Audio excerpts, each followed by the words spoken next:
Call the meeting to order. It's 7 o'clock. The meeting is duly constituted, quorum is present, and the first order of business is adoption of the agenda. If I may have a motion. Thanks. And a second. Discussion.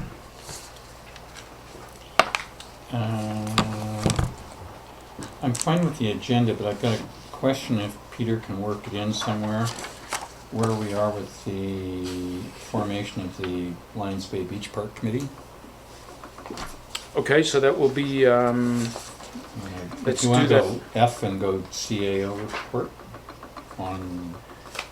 Let's. I mean, 1 minute is fine, so we do that. Well, it'll be under A. Let's just have an A6.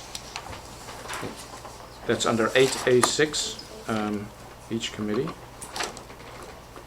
Under Mayor, I would like 2 items, Modi Progress, and I'll actually put this one in under Modi Progress. So just one. Anybody else? I guess for council, I'll just do the quick verbal on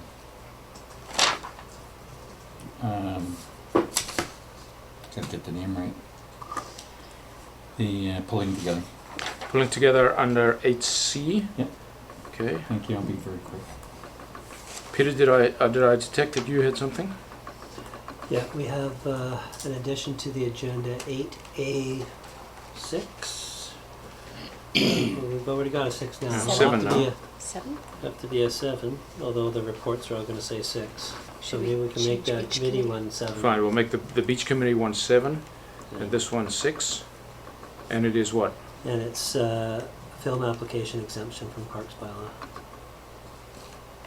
Time sensitive, so. Okay, now time sensitive film application on table. It's to do with relaxation of the parks. I'm sure it is. This is something that we need to review. Council has a right to talk to people about this. All right, It's not one that requires canvassing or voting of the general public.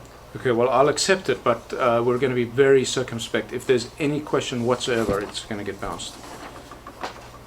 This is the first. We didn't even get this by email. The usual 30 minutes before the meeting started. There are some on-table reports which council's already received via email. There is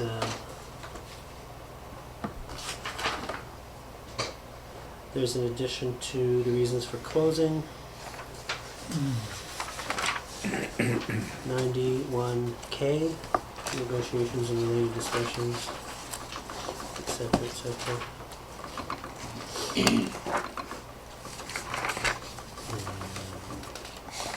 I think that is it. Is this on the agenda? Yep, shown on the agenda as on table. So, as I said, there's reports that go with the items that are shown on the agenda. Okay, as on fine. table. And this one too? Yeah. Yeah. same. Okay, fine. Okay, so as amended, all in favor? Opposed? That carries. Public participation. There being none, we'll move to public delegations. There are none. We will review and approve minutes of the previous meeting, starting on page 7 of the package. I'll take the motion in second. Thanks, and discussion. I have a few. I believe that we say in the procedures bylaw now that it's adoption of the bylaw and the agenda, adoption of the agenda, and that the agenda be adopted, no longer approved. Is that correct, Peter? I have to double Yeah, check. one or the other. I'm pretty sure it's adoption is what I want, because that's what we adopt to discuss. But if you can just check that. Yeah. So Okay. whichever one it's supposed to be. Whichever one it's supposed to be, yeah. And under 7B, the final IRR, traffic delineator posts in progress. Please remind me what that was. I don't remember discussing that. Really? Traffic delineator posts were the plastic Standy bendable up thing. posts to delineate a path down Lions Bay. Oh, Darren's Lions Bay from Avenue. Got it, a okay, yeah. correspondence. Yeah, I do remember discussing that, thank you. Anybody else? Yeah, I got a question on one of them here. 7D had to do with the tree cut thing. The trees were supposed to be cut, it says here, to the height of the lowest hydro lines. Was it hydro lines, or do they really mean telephone and cable lines? I mean, it's a small point, but Well, we did say hydro lines in the discussion, but that's a good point, because the hydro lines are the high up ones. Hydro lines are generally 35 to 40 feet Yeah, out. I'm sure that means the telecoms cables, now that you mention it. Telephone cables are usually at 20. Is that right? Nye, do you know? I mean, I don't think the trees are up at the hydro, at the three phase. Yeah, no, I don't know. It's at the black. Well, the hydro's goal is to keep them down below so they don't grow, so they take them down so they're well below the 40 feet. Yeah, we know, but So maybe that should be, instead of hydro lines, should be utility lines? yeah, and I think that was certainly council's expectation there. I mean, you're right, it's not the hydro lines we're talking about, it was the black lines, the black. The lowest of the, Yeah. if there's 4 lines, the lowest of the 4 lines. Just say for example. let's just amend that to say the lowest Utility? lines. Lowest utility lines? Or, yeah, That or that just would make lines, sense, yeah. yeah, that makes sense. Yeah, utilities one. Just Yeah. reminding everybody that's to cut the trees and plant with hedges that don't grow above that line. Right. Okay. Whatever the thing was, but I think Fred's right, because if somebody says hydro, they're going to... on 15, the reporting out section, that was Lions Bay Beach Park lot.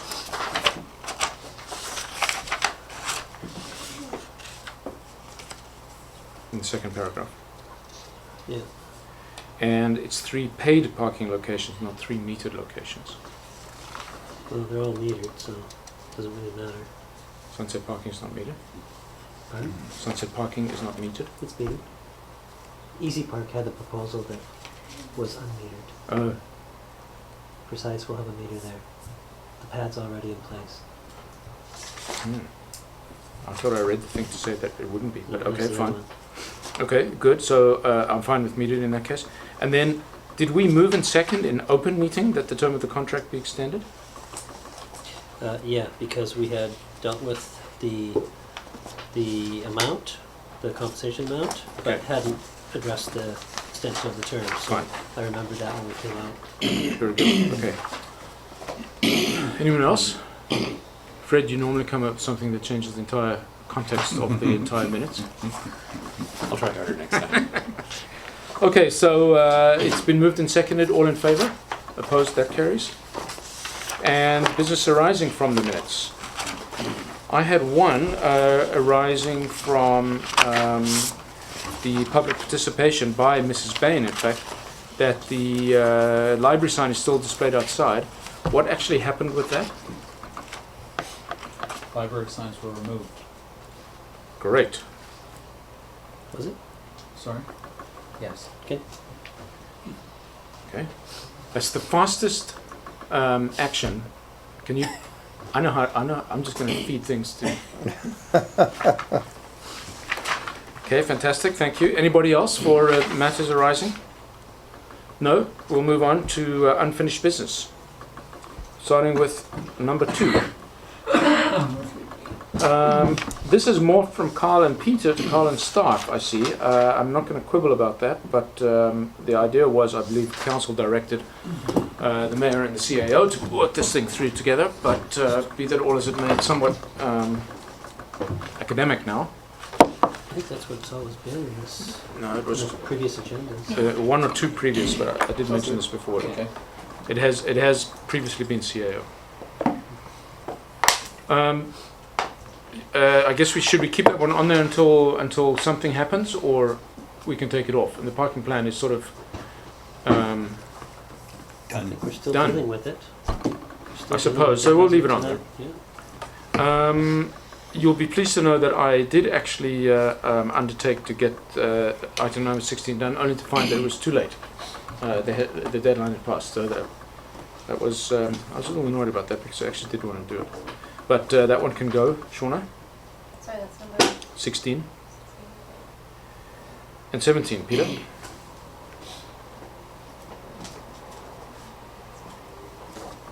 So, well, it's not included in my report, Yeah, I noticed that. nor are other pieces of public feedback received from the inception of this concept. So, Okay, well, I guess we don't have those that anymore unless anybody brought their ancient minutes. But we will be discussing the CAC policy later. So I suggest we can just do that live and in person to the extent I think we've all seen the public input there, so we know more or less what it was that they were saying. And council can deliberate on behalf of the public, which is our job, actually. So I believe we can take 17 off the list. So we're down to one remaining unfinished business. We need more unfinished business. Let's get some. Okay, so we'll move to the next item of unfinished business, which is adoption of temporary use permit. Policy number 1702, starting on page 17.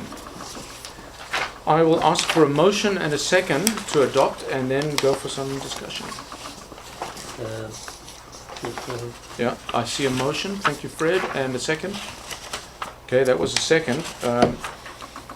Yeah. so if there's to be discussion on this, then on the grounds of matters of enforcement, I would ask to close the meeting to have that discussion. Basis for that? Depending on, well, matters of enforcement. I'd rather not discuss matters of enforcement in Okay, open meeting. It can be a very short discussion. Fine.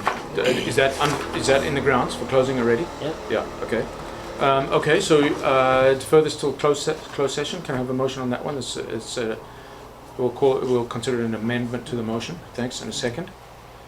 All in favour of the amended motion to consider in closed? Let's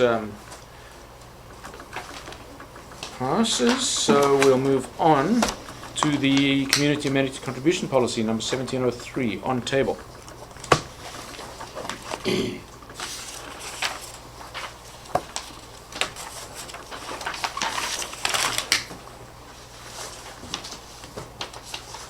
Take on and pass it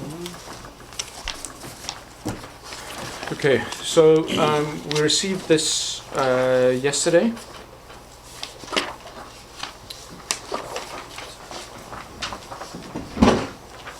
We've read it.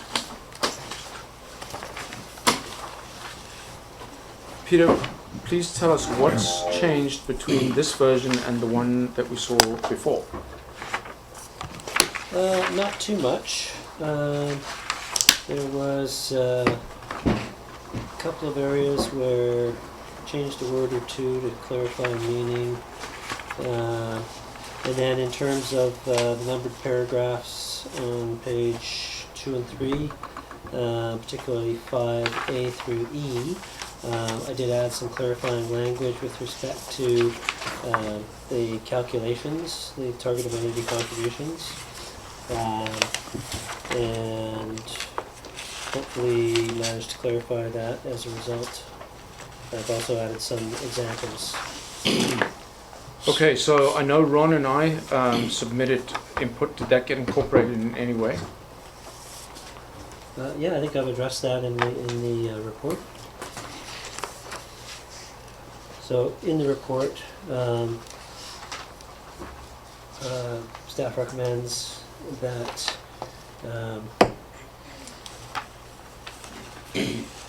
council be very cautious with respect to lowering CAC targets, and I've laid out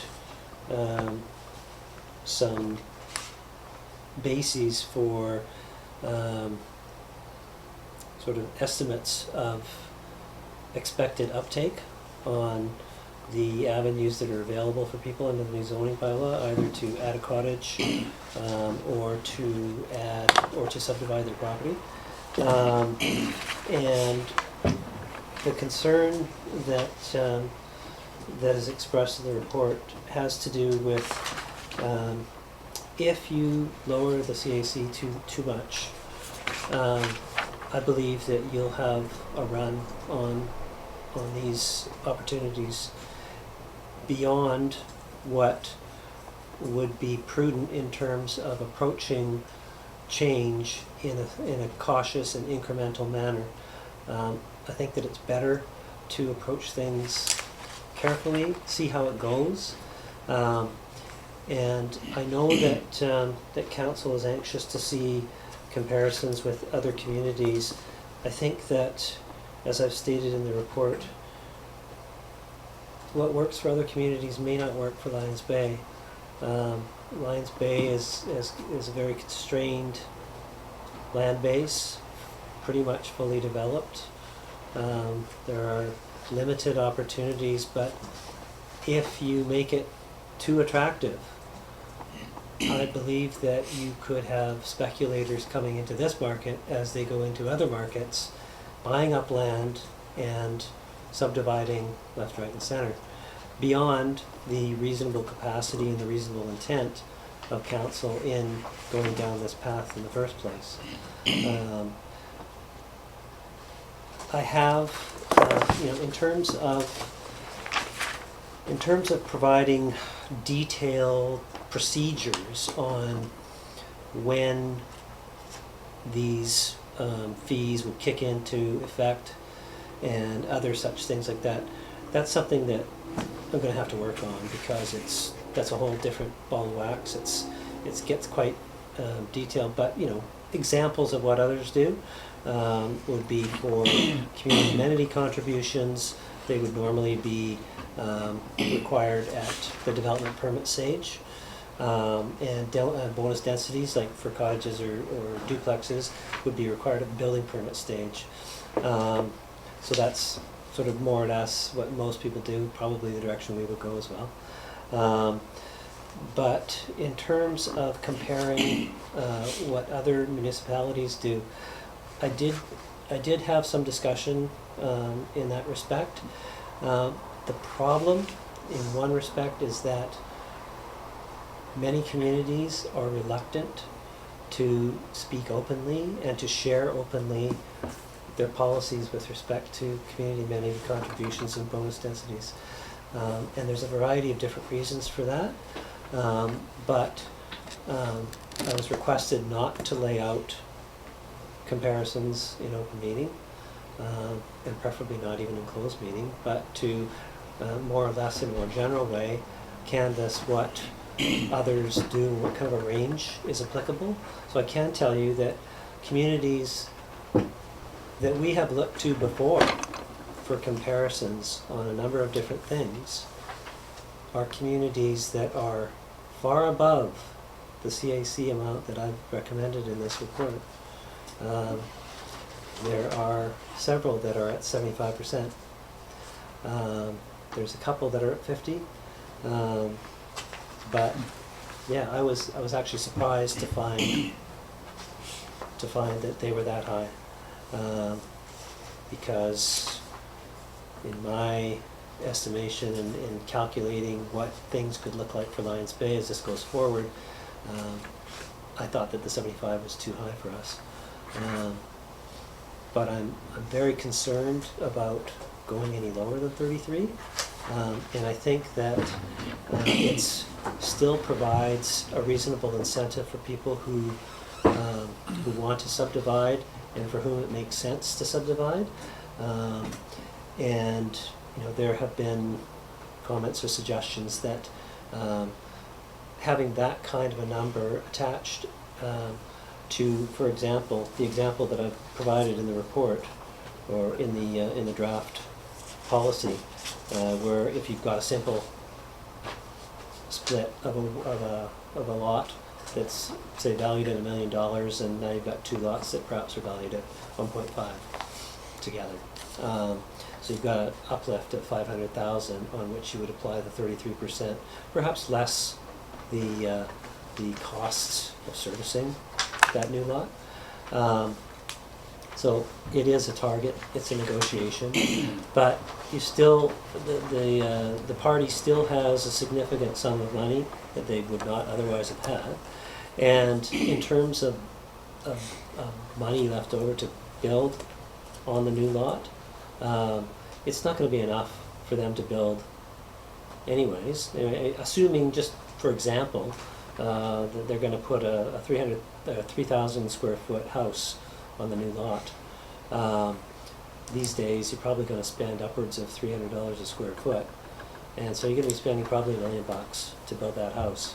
So you're gonna be financing, whether you get $500 in your jeans or 300,000 in your jeans, so 500,000 or 300,000, or somewhere in between, you're still having to finance the cost of building that house. So you're doing it either through construction mortgage, or you're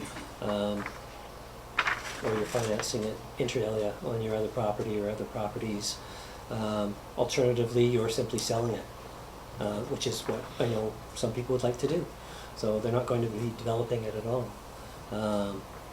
So I think that in the circumstances, for all of the reasons that I've laid out in my report, I think that 33% is a good number on a subdivision. And in looking at and researching some of the bonus density numbers, I'm also very comfortable that the $100 a square meter on the cottage is the right number, and that the 200 on the townhouse is the right number. These align with frequent numbers used by other communities. Others they were laid out in square footage, so I had to do the conversion, but they were about $20 a square foot was a common number for those things. And that's, for us, $100 a square foot would be about $9.29. Sorry, $100 a square meter would be about $9.29 a square foot. So $200 a square meter is about $18.50 or thereabouts. So we're in the ballpark on those ones. In terms of rezonings that would convert an RS1 to an RM1, for example, Kelvin Grove, I think we want to leave those at a high number, but I did do some further drill down on the math for that, and I think that 33% is going to yield more than enough in terms of community amenity contributions, whether it's cash in lieu or whether it's providing items from our list. As well, the other factor in reducing that from 50 to 33 was that we could have situations where somebody's got a lot that's appropriate to convert from an RS1 to an RM1 in order to build a triplex or a fourplex or something like that, and we don't want to make it prohibitive in terms of what the amenity contribution ought to be. But you're arguing against yourself there. You're saying in one case you don't want to make it prohibitive, in the other case you don't want to be too encouraging. I know, it's trying to find that fine line. It's. I mean, that's all very well, and obviously the analysis, the arithmetic, I think we all understand. The issue is what makes sense for Lions Bay. What we're trying to do with subdivision, and as the one piece of very useful information that we saw here was that you estimate there's going to be 27 property owners who would be in a position to subdivide. Out of the 550 that we have today, we'd add 27. That's not based on topographical assessment. And that's before we even look at the topo. Yeah. So there's 81 such parcels, and you're guessing a third will allow. Yeah. Okay, so those people, we do not want a CAC windfall. We want them to subdivide, Those and people are not subdividing, those people are putting cottages. That was with respect to cottages. okay, okay, even less. Sorry, you're right. So 144 parcels greater than 1,600 square meters, which staff estimate about 25 new parcels be created over the next several years, based on a CAC of 33%. How did you determine that 33% would generate 25 and 10% would generate a different number? Quite besides the fact that Lions Bay is looking for a social engineering opportunity here, not a windfall. I think in terms of social engineering, you want to be careful that you're not playing Frankenstein and creating something that you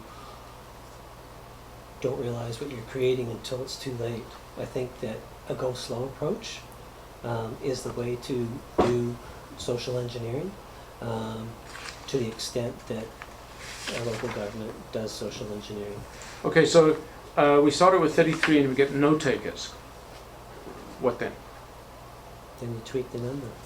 Or we get And- one and- taker, and, or you two know, takers. And perhaps there's a bit further, more in the way of community consultation. And in fact, what I would recommend, it's not in here, but the more I've worked on this, the more I've seen what others do. And if we really want to do this in the way that is considered best practice, we would be hiring a consultant to do a detailed analysis of all of our properties that fit within the parameters of subdivision or bonus densities and potential rezonings, and would do a complete economic analysis of those opportunities, would do a topographical buildable envelope analysis, and would look at our community amenities that we are looking for and looking to fulfill over time, and would say, okay, how much are those going to cost? I think they're probably around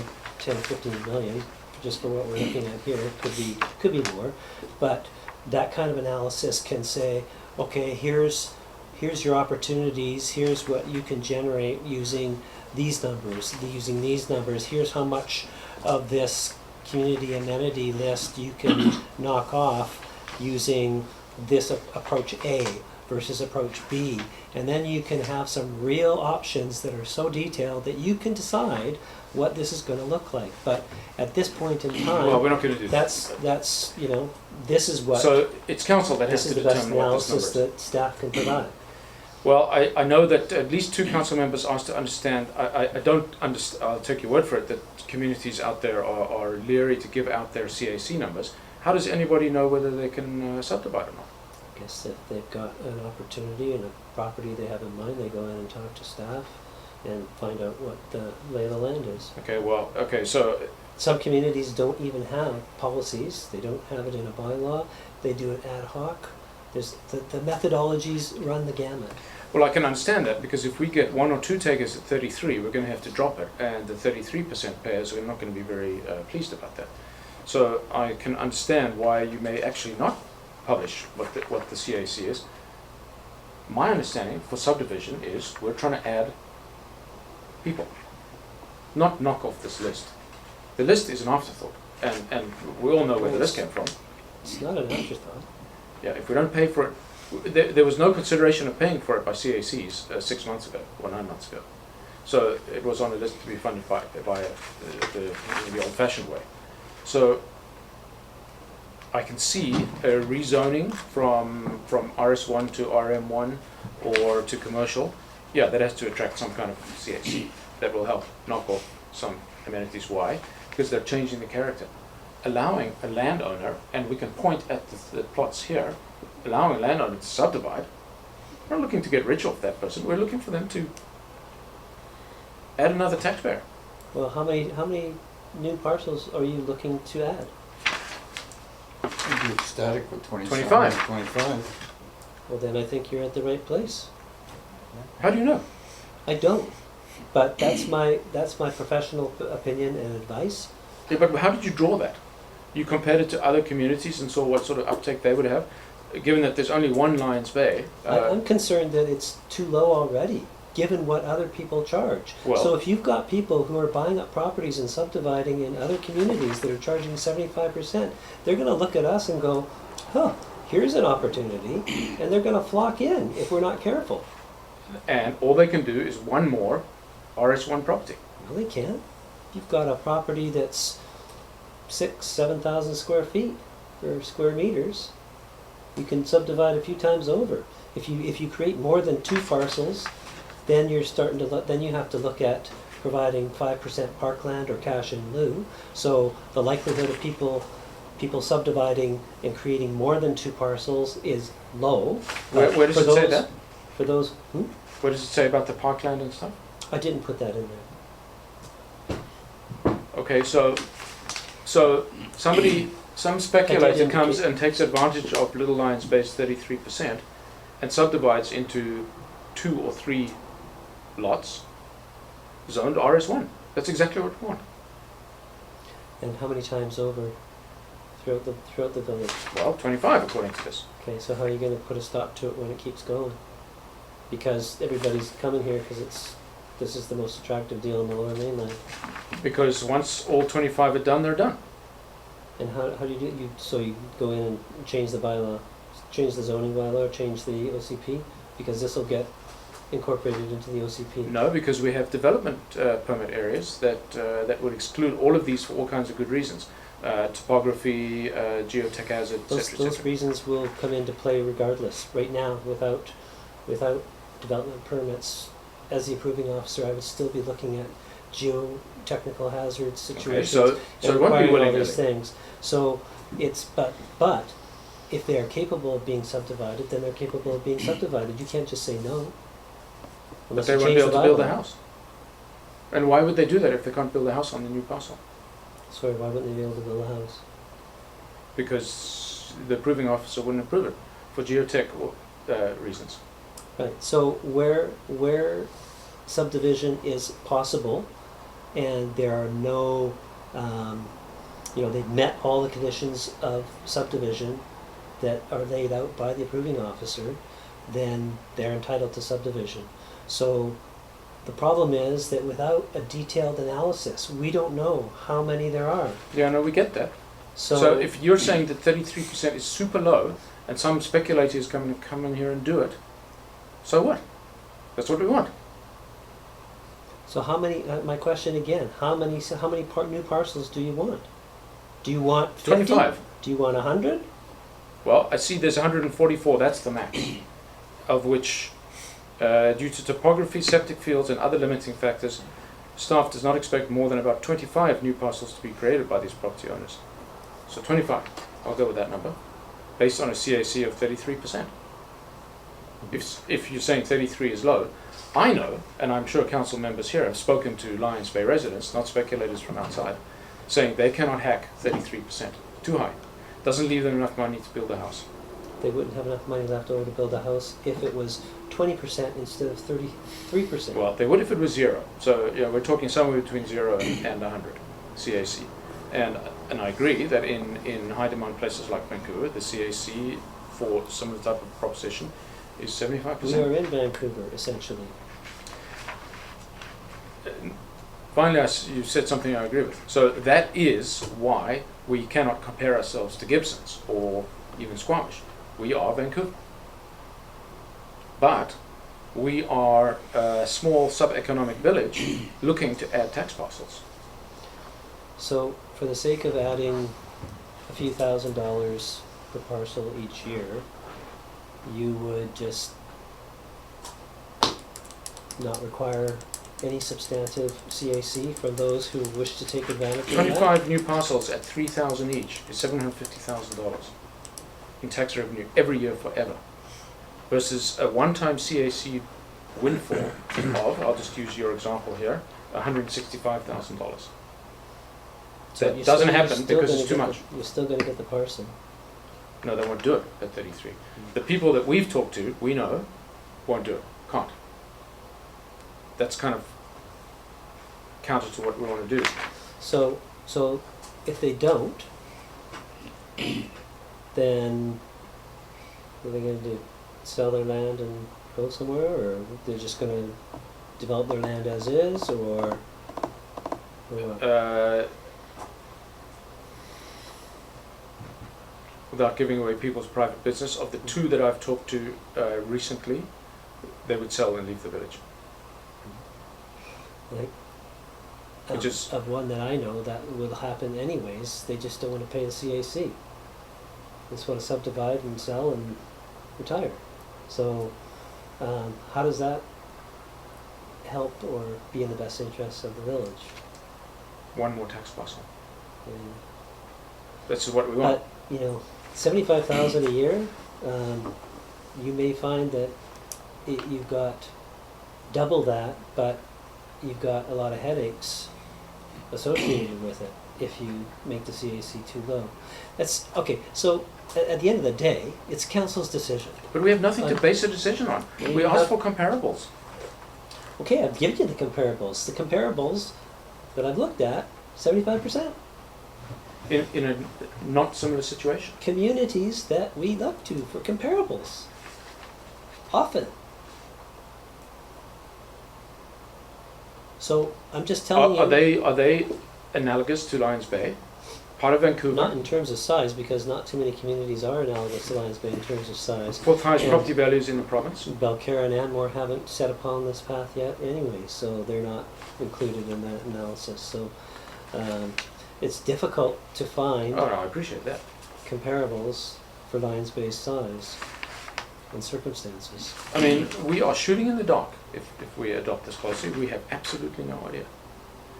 Talk to us about the option of not having a published policy, where everything is subject to closed door negotiation. I think it's not a path that I would recommend. I think that it's open to abuse and probably would end up with all kinds of conflicts of interest, and I just wouldn't want to see council get themselves into that kind of a situation. Any Although it council. wouldn't be council doing the deal, it would be the approving Council officer. would still be approving the deal. Even now, You haven't passed a bylaw delegating to the CAO the authority to enter into contracts closing CAC agreements. So yes, it would be council.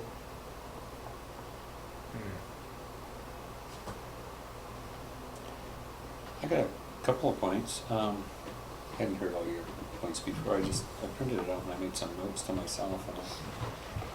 And the more I look at CACs, the more uncomfortable I feel with them, quite frankly. I would prefer any contribution would be linked to something to offset the cost of the municipality of an addition to the community. You know, for example, if somebody wanted to build or subdivide in Kelvin Grove, and they're going to add to the demand on the treatment plant, then something along that line I can live with easily, because you've got sort of a cause and effect, or a link anyhow.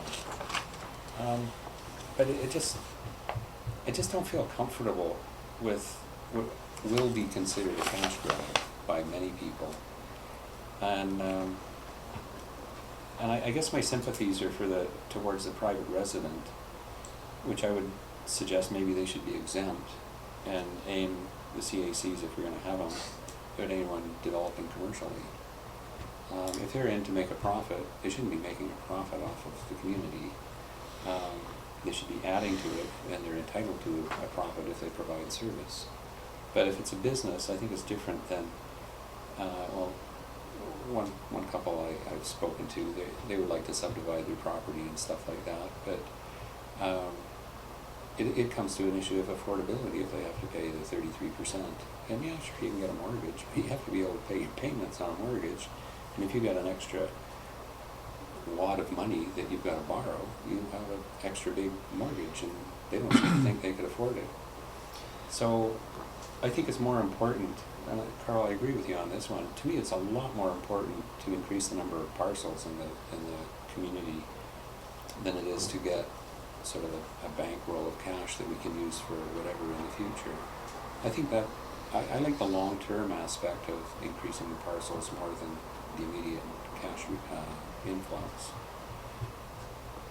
just so to touch on that, is it available to us to distinguish between residents developing land they own? There's a will, there's a way I to don't get see around how this I don't stuff. see how you do that. It's shell corporations, proxies, the whole mucky. In line with what Fred says, my biggest concern is that we've been here for all these years in the village of Lions Bay. We have a lot of long-term residents that have some concerns, are retired or retiring, and they're thinking about moving. They want to have a home for their kids. Some of them don't. There's 6 of one, half dozen of the other, but the reality is that for us to snap our fingers and jump on the bandwagon and do all this stuff all at once and make all these changes, bring it down below 33% or whatever the case is, to make it affordable for a lot of people to do that, doesn't make sense. If we start small and work our way towards it, we're going to be better off. If we start small and attract a few people to do that, and they do it and it works, more people will do it. If we start way too the wrong way, we're gonna have a whole bunch of people jump in, and we're gonna have all sorts of problems on our hand. We'll never be able to recover from it. So my view of this is to be cautious, as Peter's putting forward. I think it makes more sense to do that than to really hack and cut it down and drop it to the point where everybody can afford it. I don't think we'll win that one. I really don't. And it also goes completely against what the village was founded for. All of the stuff that's been done over the last few years is to protect the environment of the village, protect the nature of the village.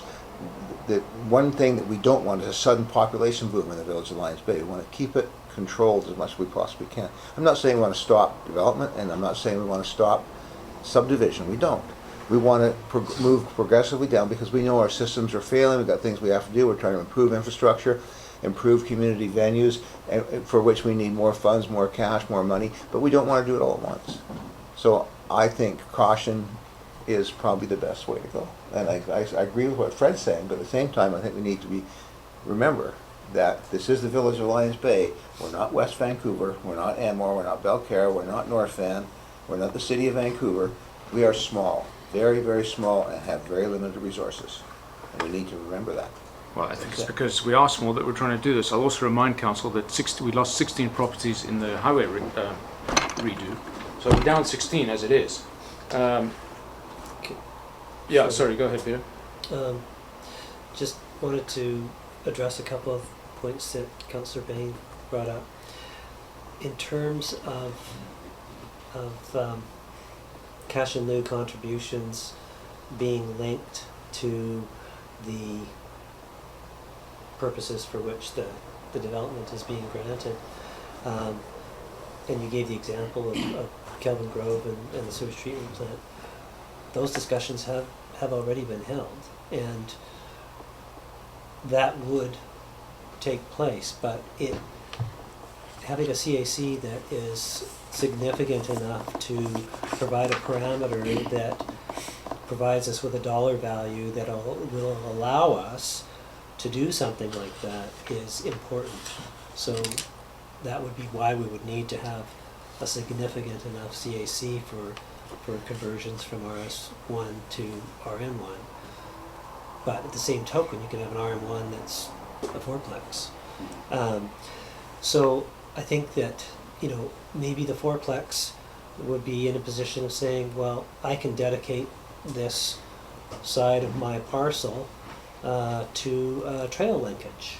And we could say, oh, that's great, we'll value that at half of your contribution and you only have to pay this. Or maybe this is great, and this would be a great place for a bus shelter too, so how about you throw in a bus shelter and we're done.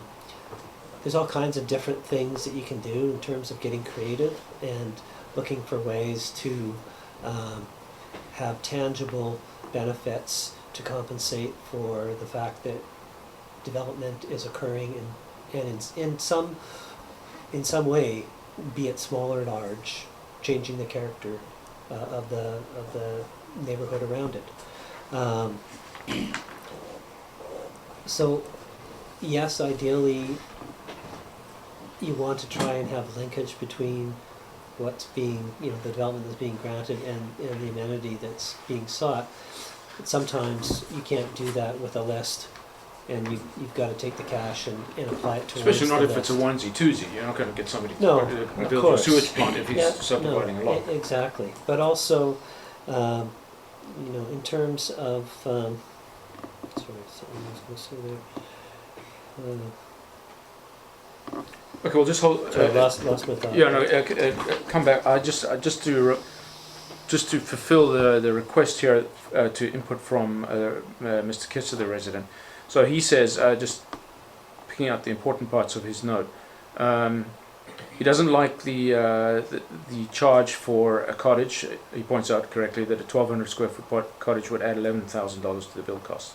So we'll maybe turn to that in a sec and see if we can knock those ones off as being slightly easier.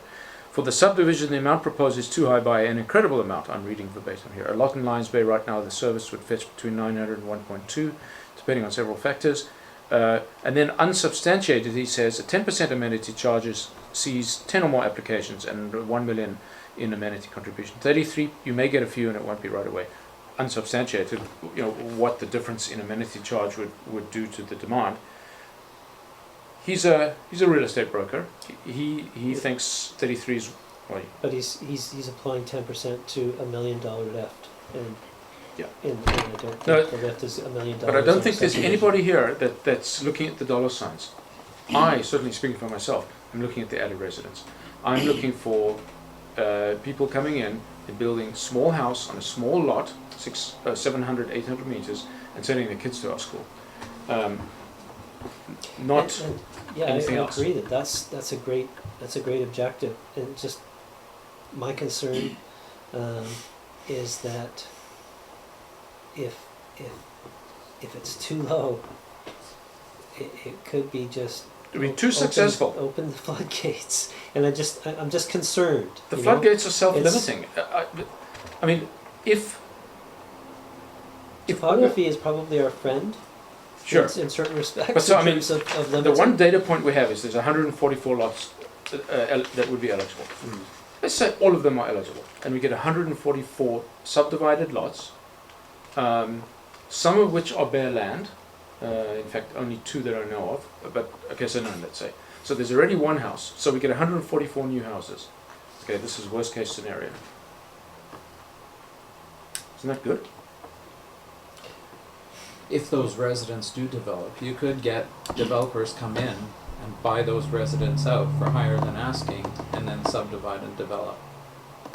We still get 144 new houses. I don't know if they're, the ultimate development would be conducive to small families and population growth.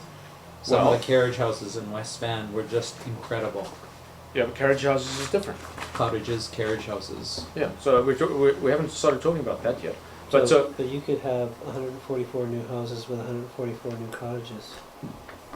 if it works, So that's 288 new dwelling units, which is 50% increase in the number of dwelling units. I mean, it's all speculation because we know it's not 144, so we But don't I know mean, what it just, is. you were saying worst case scenario. Yeah. What would that look like? I'm just saying worst case scenario is actually double what you were talking Yeah, about. 288 new houses in Lions Bay would not be great. No, that's correct. Not all at once, anyway. Yeah, okay. Let's just park that one for a sec. What does council think about the other 2 proposed amenity charges? Councillor That's- McLaughlin, did you? Mayor Burr, if I can on this. I've really got 4 points. Firstly, read the primary ask on the 33%. I'm opposed to that number. For the 4 reasons that I'll mention to you. Firstly, I think that right now, Lions Bay, good year might have 22 home sales, bad year might have 17 sales. That's kind of the number, let's call it 20 on average. Partly rampant speculation, and the house prices by and large, other than some geographical pieces by the water, are fairly static-ish. So I worry that we're at a high point right now, and if somebody's going to subdivide and things don't go so well for whatever reason, they're basically holding the bag on a bunch of cash that they've just paid the municipality, but they're not going to do anything. And that's an economic piece, but that's not what we're trying to do here, which is to get families. I also don't believe in the economics that, plain as air, that Peter said that, it's 250 or 300 a square foot. If people so desperately want to be living here, they'd be buying the myriad of 40 and 45-year-old houses, knocking them down and putting new houses there. They simply aren't doing that in Lions Bay. So, yeah, we're a neat kind of place to live, but people just aren't writing a check for it. And otherwise, every street would have a couple of these things going on right now. So I'm not so sure that, we're going to be a hotbed of activity. I think in the biggest piece for me, the 33%, which is somewhat based on the uptick of real estate values, should you be lucky enough to sell it at a high, it's a cash grab on an artificial high. We're just going to take 33 cents of your dollar and hope you go forward. And I think the last thing on this thing is there's no differentiation between the larger and smaller. If you have somebody who just conforms on their lot size to split it in half for the sake of argument, versus the 3 or 4 properties in the village that could accommodate 10. I mean, there's a big difference in what you're trying to do here.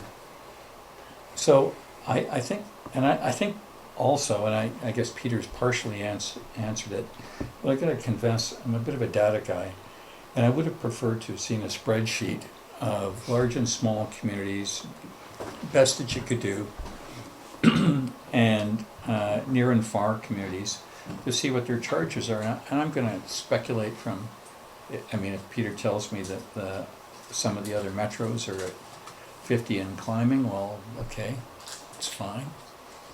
But can I just interject? I'm sure there's that gonna be a question? lot that are 10. Is that from RS1 to RS1? It's No zoning change. It's target CAC. It's percentage. Yeah, but is that to stay the same zoning? Residential, versus single going, family versus going vertical.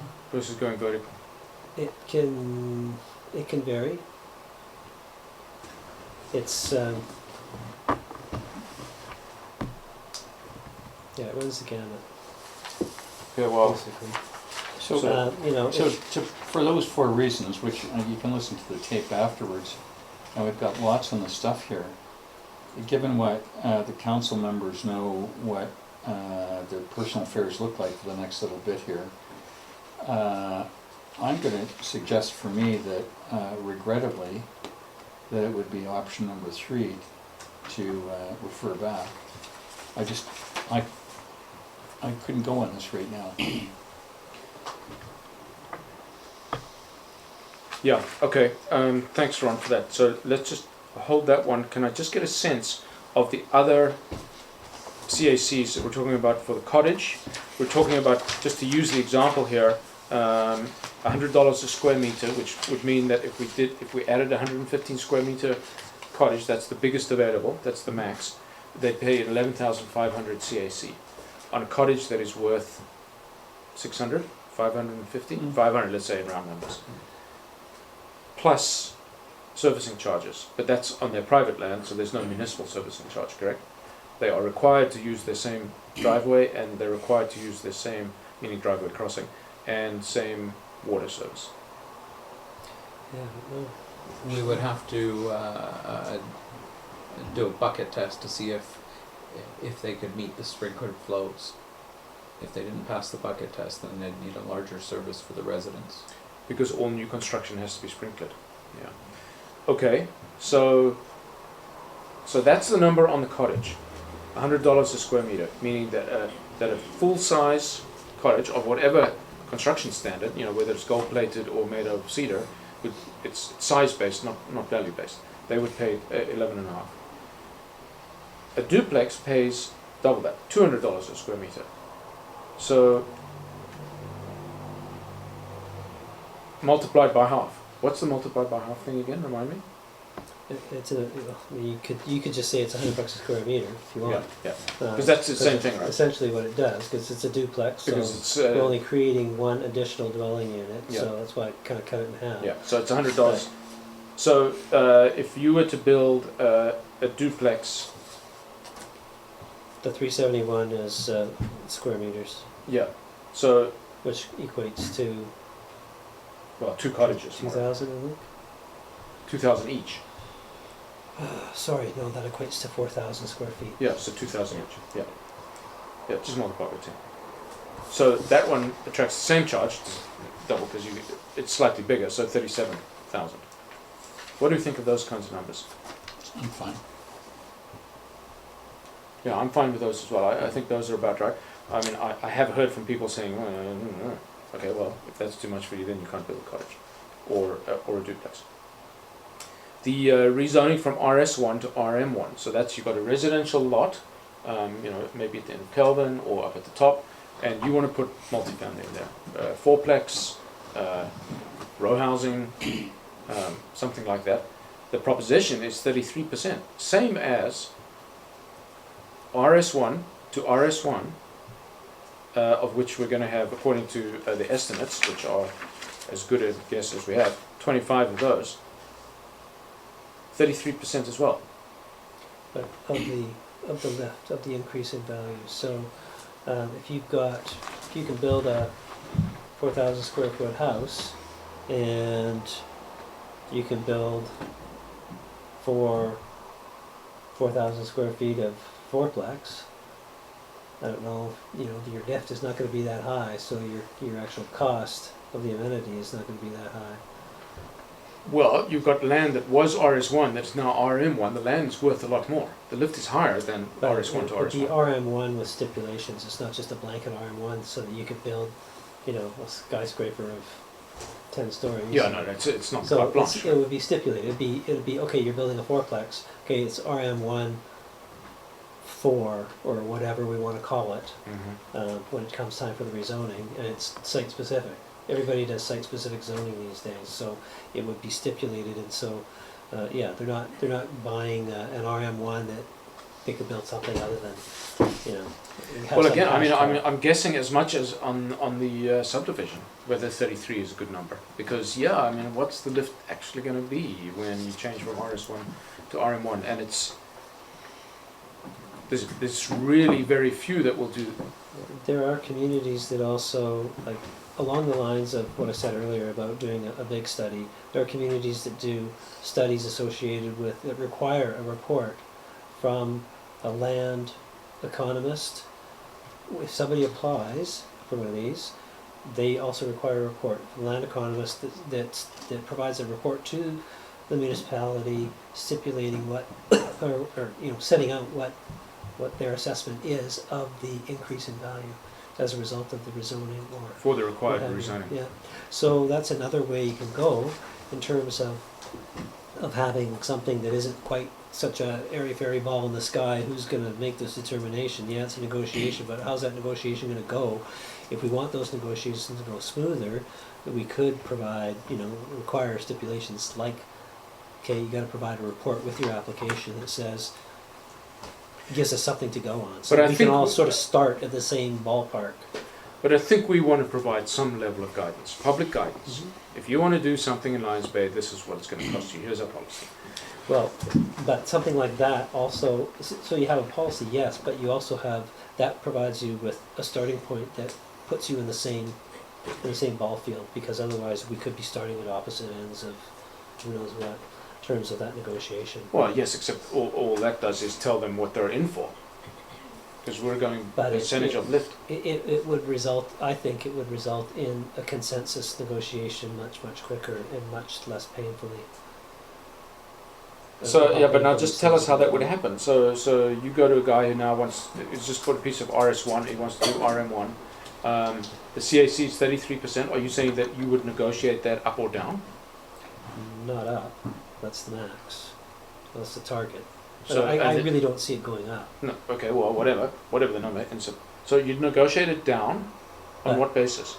On the basis of, that's what I'm saying, it would be much more efficient and helpful to have a report required as part of the process, so that we have a basis upon which to agree on values of land, value of increase in land as a result of the rezoning. Yeah, but that's, you can't negotiate, you're negotiating for him. You're going to say, no, we think that's too much profit for you, sorry. No. It provides an objective basis for assessing the value of the land and the value of the increase in the land. So, Well, we that was don't one want of to the have to questions. go How would we hire that determine? economist each time. No, sure. I would just actually, I think in something that didn't make it past the cutting room floor, I proposed how that would actually happen, because you can't do it on assessment, because that's coming in a year and a half's time. There needs to be an appraisal. It would really depend upon what the person is proposing to build. Sure, but at some point we're going to present him a bill for his CAC based on a lift. Right.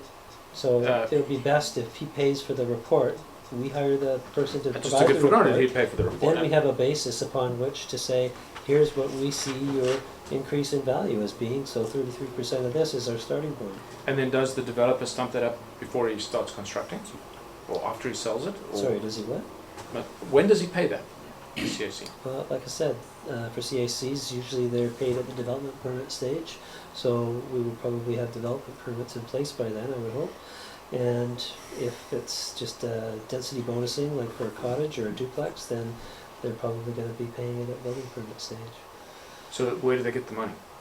Gonna have to We borrow. can take security, So we don't actually insist on the cash. preferably, but we can insist on security. Okay. I'm more thinking about a subdivision, not so much a cottage Mhm. or a duplex. So somebody subdivides, they haven't sold the land yet, they have no cash. Yeah, like I said, it's, the details of how this will all work, in terms of procedure and those kinds of things, I'm not there yet. Well, as long as it's fair, but we've got a long way to go before we're fair, in terms of the actual process, in terms of whether it's done on this, some kind of assessment or appraisal, who knows what. So Ron, your druthers is that we table this. The problem is, what's going to change? I mean, I take Peter's point quite well that some of this information may not just be generally available. I mean, it could be that we could make calls as elected officials, and say, hey guys, we're not going to tell anybody, just tell us what you do. We may need to do some of our own research. My instinct is that 33% is probably a bit low for a change from RS1 to RM1, but I think I like 50% from CU1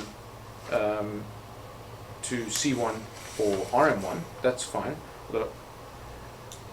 I'm struggling with the RS1 to RS1. Yeah. For the same price tag. It's, you're not really getting the, value dollar kind of thing for the other ones. It's out of sync. So, I mean, if some speculator came in here and bought up a piece of land and subdivided, now he's got 2 pieces of RS1 land that he can now do something with. He can ask for a rezoning to RM1 on one or both, right?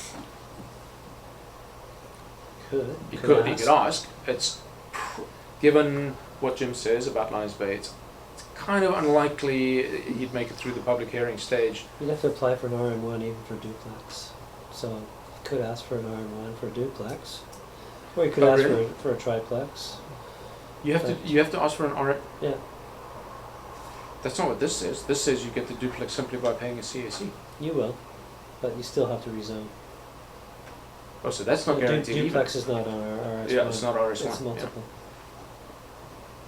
Yeah. Oh, okay, I misunderstood that. But okay, that's fine, I guess. That's just a quirk of the zoning bylaw. That's just the way that works.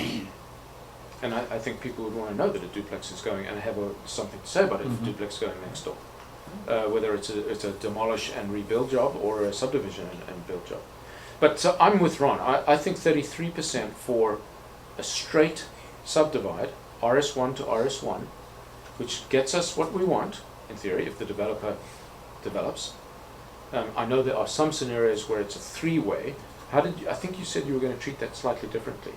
If it was a subdivide into 2, that was different than a subdivide into 3. Did you say that? You can add up to 2 additional parcels without incurring the statutory requirement for park contribution or equivalent. Whose statute? Provincial. Yeah. To the local government. Which is also fine. Okay, so some very lucky people with a large piece of developable land can subdivide into 3, and then we end up with 3 RS1s instead of 1 RS1, and we get 2 new houses out of it. Or it may be that we need some portion of that land for future use. So there's all kinds of things that could come into play Such whereby as they what? don't need to. It's private land. Maybe it's a connection to other lands. But then we'll be talking about easements when they propose the So you subdivision. don't build a road on an easement, for example. Well, but then we'd have to buy it. No, you have to take it as in lieu of amenity. It could be an amenity. Okay, well, I don't think we have any such plans today, so Well, there are a few places where it's it would be potential. nice, yeah. It could be trail connections, could be But how does that all kinds preclude of the different subdivision? things. It doesn't preclude subdivision. It just comes into the equation when we're talking about what kind of an amenity Mm. is required from the owners of that property. If there's something that they have other than cash that we would be interested in, then we're certainly going to have that conversation. Like a road reservation. Potentially. Yeah. Are we ready for the question on this one? I'm not. I'm not at all happy with these numbers. Well, the only one number I'm not happy with, and that's this 33%.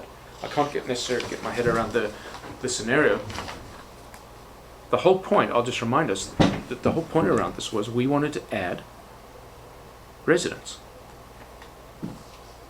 RS1, or even RM1. I'm pointing at some RM1 developments right outside our door that have been some of the most successful ways of attracting people to Lions Bay. People who volunteer, who participate, you see them around all the time.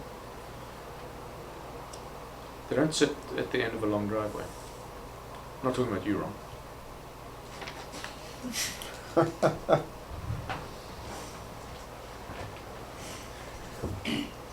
Well, let's just take a whip around the table.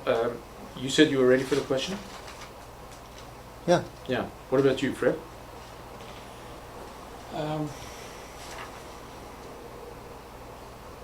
We take the question, but I think I'm leaning more towards this needs a bit more work on it, because I'm still struggling with 33% for the RM1 or RS1. RS1 to RS1. Ron? Hard no on the RS. Okay, so you would, I mean, to not let the thing die, you would propose a motion to table. I would not let it die. I don't. There's just too much work done on it. It's. So there is an alternative, and that's to have no policy. Part of this goes to a whole bunch of things, and the staff works hard to have something sent electronically the day before. That we're opining, and 18 hours later. Granted, it's been a massaging kind of work, and Peter's numbers are there. I just don't feel good about committing the community. Yeah. So do you want to make a motion to table? Well, instead of tabling, I think that Ron had it right earlier in terms of referring it back to staff. Well, not tabling. It's I mean referring. Well, Sorry. I go the option through that. I mean, as I'm mulling this a bit more, staff's time is extremely valuable to me. So what would I ask staff to do? You've already told us that you really can't come up with a spreadsheet of comparables. So I'm not going to suggest that in 2 weeks you turn up with a spreadsheet of comparables, which would raise more questions. So let's just say that that's it. So, as I mull on it, the peripheral stuff is I'm fine with, such as it is. So we're back down to the core piece of, do I think somebody should pay more to go RS1 to RM1? Yes. Is it 50? I guess I'd have to really think about that one a little bit. But We can do the math, but what are the market drivers? well, We don't have. that was one of my four. I just don't see a lot of this in the marketplace. I mean, Well, I those see are all somebody buying a knockdown for $1.2 million, putting $300,000 into it.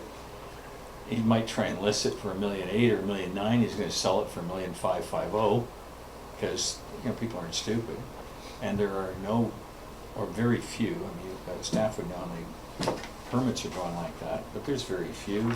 There's very few new lots under construction. I just don't see that we're the hotbed of activity. Why is that? Why are we not the hotbed of activity where you can't drive down the street in West Van without? Well, according to the realtors, we're a bit too far away. There's a nice cachet to the area, for sure, and we know that down the road is beautiful Squamish. We all get the gig, but the house sales per year do not lie. So to me, I just, we can talk about developers coming in. The economics just don't work. Otherwise, it would be every third. By that house, argument, we should have a zero. Every third house would be a knockdown, and they'd be revitalized. Well, there's no money to be made in it. That's why it's not happening. Mm. So I think. But if they could knock it down and put up 2, then Fair enough. There would be more Might change the incentive. math. More incentive, or it's painful to say that in our community, duplexes are pioneering, but that's reality. Talking a duplex. Yeah. Two single families, but let's not forget the values in the land, not in the improvements. Although We're not going to attract thousands and thousands of No, people to just- the village of Lions Bay. It's Yeah. not gonna happen. And people have been saying, the naysayers been saying for years, oh, property's too valuable, you can't do that, there's no sales out there, why would you bother? But people still keep coming out and buying places, and prices keep going up because Metro Vancouver prices keep going up, and we're all, eventually it gets to a point where it's affordable. So my only message is that if we need to start somewhere to put something. Staff has spent time in researching this thing. We've got to look at it. This, I look at this and I say, it's not a bad document. It's a starting point. That's all I'm saying. That's it. I don't see anything. I don't see it should go lower. I don't know if we're going to accomplish something, we want to do something like Carl said, we want to try and attract people to the village. I don't think it should be open the floodgates. However, I think this is a starting point. That's all I'm saying. Nothing Well, more. I mean, we have about, in round numbers, a dozen people who've been knocking on the door saying, hey, I've got a piece of land I'd like to subdivide. We know their names. Visualize them taking a piece of land, subdividing it into two, let's say. A piece of land that's today worth $1 million will end up being worth $666 each. So their lift is 200. Their CAC is 33% of that. Are they going to do it? No. Yeah, it's a hard no. They're not going to do it. No. I agree. They're not going to do it. At 33%, they're not going to do it. Well, they're taking all the risks because then they're going to have to do the sales. And we're back to the bubble scenario here too. We've also had years where the Lions Bay sales were dead flat or dropped 300 grand. Well, I mean, some of us here at the table and have been around, should interest rates ever turn, not that I'm expecting that they do, but bottom line here, there's people that built their homes on construction mortgages that didn't qualify for takeouts. Well, there's your scenario. I mean, you're financially trapped. Now we got. Yeah, so Peter does, if you don't sell you do this, you subdivide, the process goes through and the lift is calculated. What happens if you don't sell that land? You still have to pay the CAC, right? I imagine so. Mhm.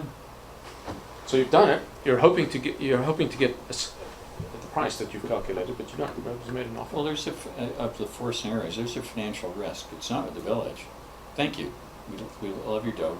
But I mean, who knows? Well, so the dozen people that we know that have knocked on our door and said, before we got this exercise going, that we sort of essentially said, look, you can't do it, but we'll fix it, and you will be able to do it after the new zoning bylaw. Are they going to go for a 33% cut of their lift, of the add in value? Yeah, you're shaking your head. You've said a hard no. I say a polite no, but I say a very emphatic no. They're not going to go for that. It's so much better than what they have now, which is nothing. It's sort of the other side of the coin. It's a very low risk nothing. Because people have been doing it for a long time. There's one or two parties in Lions Bay who are under some sort of time crunch where they have to do something. And if they don't, they have to leave Lions Bay. Because whatever. Well, I very much would like to accommodate them for all kinds of reasons. In fact, the people I have in mind, without naming names, are core Lions Bayers. But we can't tailor things specifically. I am more concerned that we actually achieve the value. So back to my earlier question. This happens. We put 33% on. I'm specifically saying for subdivision, and we get 2 people go for it, and they do or they don't sell their land. I don't know, but they pay the CAC.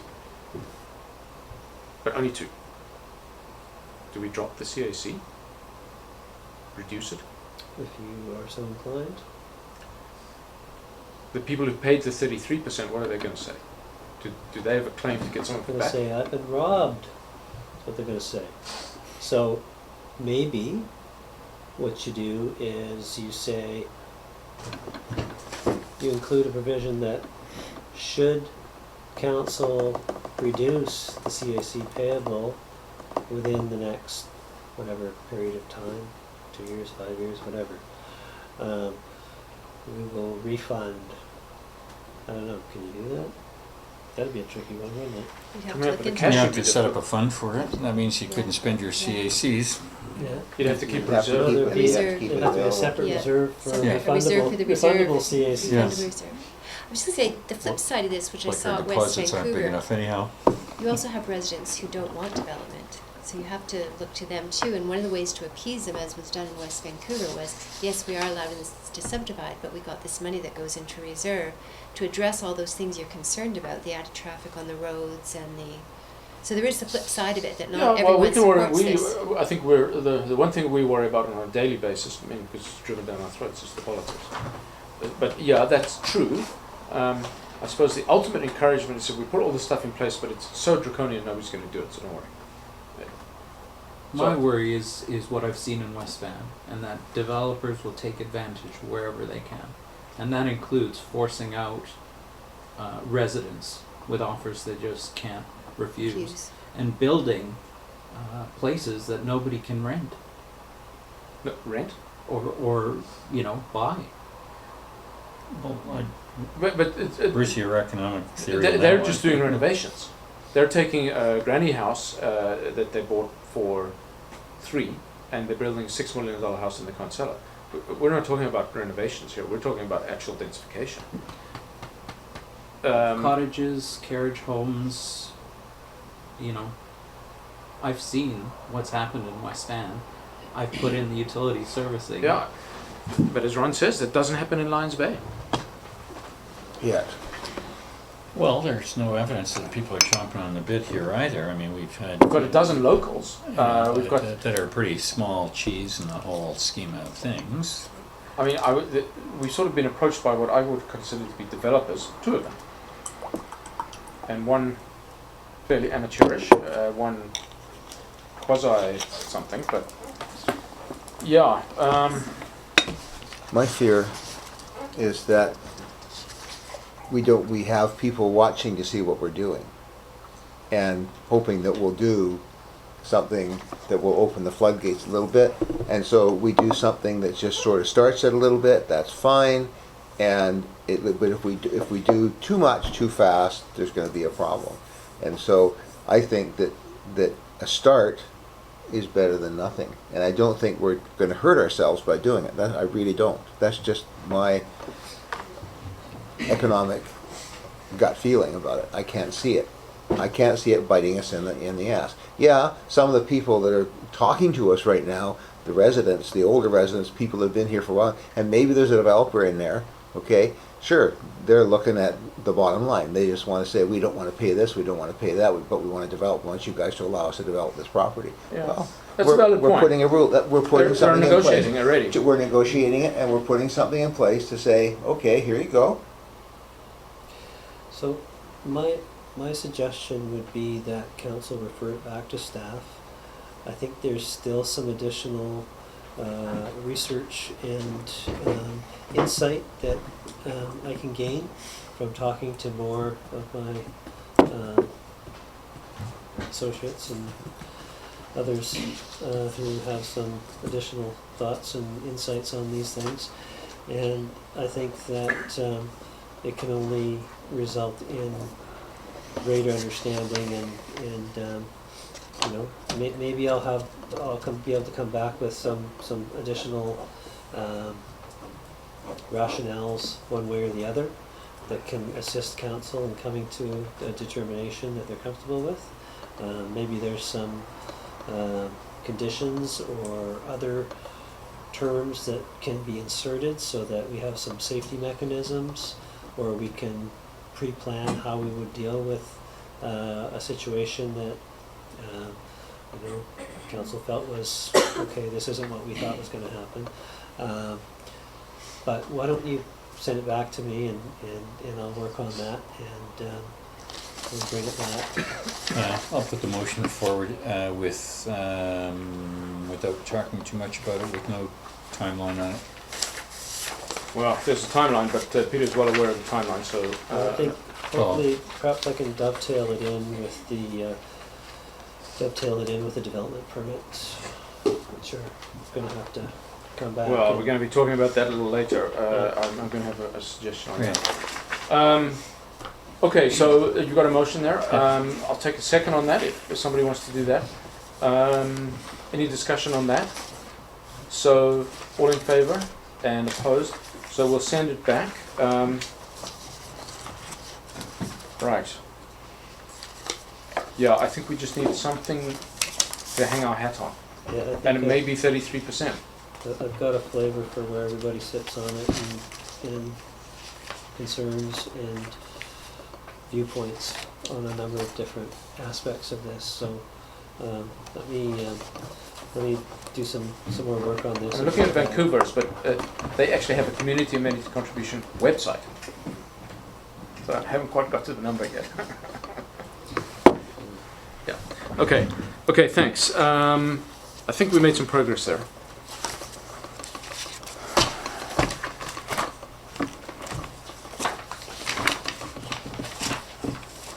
Moving on to the CFO's report, mid-year review.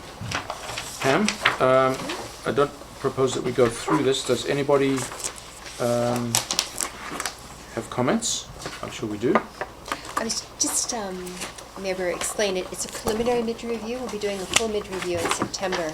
And this was just high level, looking at the capital and the supplemental operating. So, as Mayor said, any questions?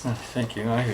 If we're up for it. Please, Thank you. go for it. Thank you. And Pam, thank you very much for the presentation, and I appreciate the work that's been done on this. My sense is that if I take out the really big number, which is the first one, and that's a work in progress, so that skews the bigger Total? stuff. The bigger stuff. My sense is that a lot of stuff hasn't started yet, but it's either going to RFP, whatever's going to happen is going to happen in August. So that if I mentally kind of, look at a whole bunch of this stuff, we're at the half year and we haven't quite pushed the ball over midfield yet in terms of expenditure. In terms of expenditure, correct, but I think in terms of the preliminary work, the RFPs and getting quotes, So, we're underway. Without holding your hand to the Bible, then your sense is that we'll be pretty close at the fiscal year end to 100 cents spent. Pretty close. And I think we'll have a much better feel for it in September as these RFPs come in and we Okay. select people and we get their timeline. Okie dokie then, and I did have the one big piece here that I had was also for the planning consultant, which was somewhat of an open thing to assist staff. And Mr. Olmsted, I think we got that. And there's some other talk here about other possible services. Is that really out there, or is it kind of staff's noodling about it? Well, at some point we'll have to do a subdivision servicing bylaw, and I'll need help with that. So, but I haven't put out an RFP for it or anything like that. It's not work that Mr. Olmsted would do. There's the geohazard assessment work that we'll talk to later in the meeting. So we've taxed for that 60,000. Oh, I thought that was Steve's Olmsted, and I just had a circle around the zero saying, oh, we did actually spend some. We haven't actually spent a penny of that 60,000 that we've taxed for. Is that carried forward from No, last? this No, was it's brand new. a I new pushed budget, for it so to we boost have staff 30 previously? and par. yeah, we rebudgeted Steve's and we've paid that. So this is all for 2017. So of these numbers here, how many of them are 7,500 from last year? The Harvey Road safety improvements. That's now 2.5 years old. Yeah, the Build Canada, it was repurposed. We got permission to use it for other things. There was a little bit in the Lions Bay Beach Park. Well, yeah, I mean, so I'm starting at the Yeah. top. The mag safety. Yeah, starting at the top, so all the Build Canada. So it was the mag safety and the Harvey intake. And a portion of the The bridge beach park. inspections. And the beach park was last year. No, just a portion of it. We the 6,200 was a rebudget, and we spent that. It was spent in January, but the rest was new. The Bayview Road Yeah, that's done. was done, but it was a rebudget. And that was it. Okay. And the burn building, of course, the burn building was a rebudget.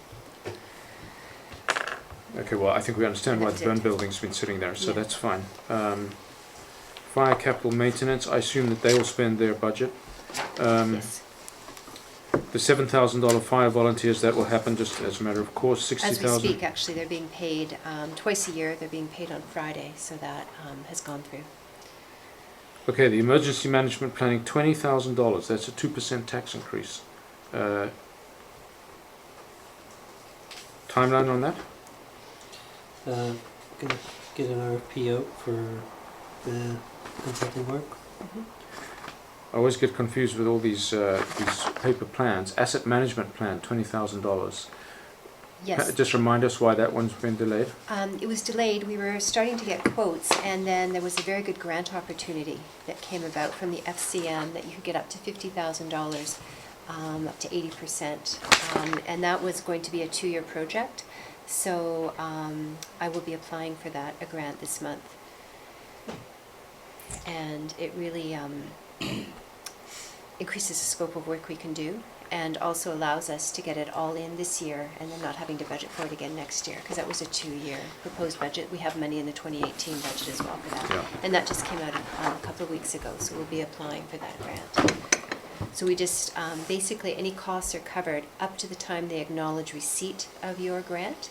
So there was no point spending any money until we applied. Once they acknowledge receipt, you can start spending, and if you're successful, you can claim those costs. Yeah, I hear you, and of course I would like it when the government pays money for us. On the other hand, it's an opportunity cost of not getting this thing done. Also, we really are I don't want to say abusive, but we are pushing our luck on taxing and not spending it. There are several big items here that I'm not convinced that we're going to actually complete. And so we will be talking about that when it comes budget time. Now, was anybody expecting a profit and loss or a balance sheet? When last did we see financials? Well, again, we discussed the balance sheet. We only do that annually, and that was done for the year-end audit, and Bill presented that. So the September stuff will be the quarter end, Carl? Yeah. Did we get March numbers? No, a decision had been made, I think Councillor McLaughlin, when we did the plan not to do a first quarter review. Because it's so close after the... Yeah, Well, quarter end you cutoff and all that basically stuff, so, be doing it at Okay, so year-end, we'll see the second quarter at some point in the so early... first meeting in September. First yeah. meeting in September. Okay, fine. This is probably pretty useful just to give us a sense of where we're going. Well, could I think, Mayor, the piece here is that some of the larger categories aren't expended, and we're looking to see that they're expended.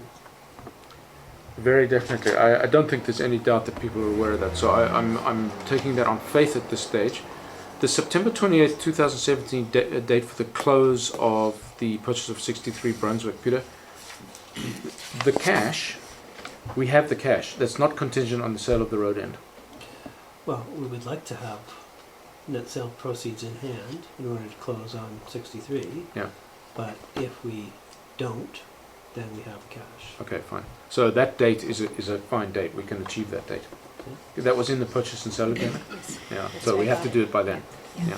And it's something we looked at when we went back and forth. We pushed it out as far as we Yeah, I could. know, yeah. And we realized we would, not ideal, but we could cover it off. Yeah, if there- fine. if So it we had didn't that close until discussion, so that's October. good. So that's still the case. Okay.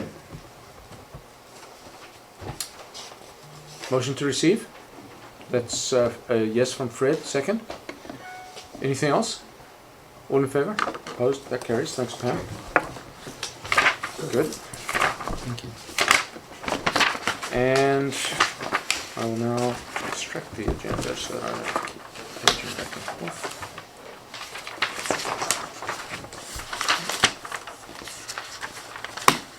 Let's see how quickly we can whip through these boilerplate ones. So the first is approval of the template of a contract. Starting on page 27. The recommendation is for you. I trust that we've read it. I have to admit that I didn't go through every word with a fine-tooth comb, but it looks good. So I'll take a motion for the three elements of the recommendation, which I'll just quickly run through. That the food truck service agreement be approved in substantially the form attached to this report. that the CA will be authorized to execute the food truck service agreement on behalf of the municipality with any qualified food truck vendor selected by the events committee, and that staff continue to work with the events committee to implement this trial program.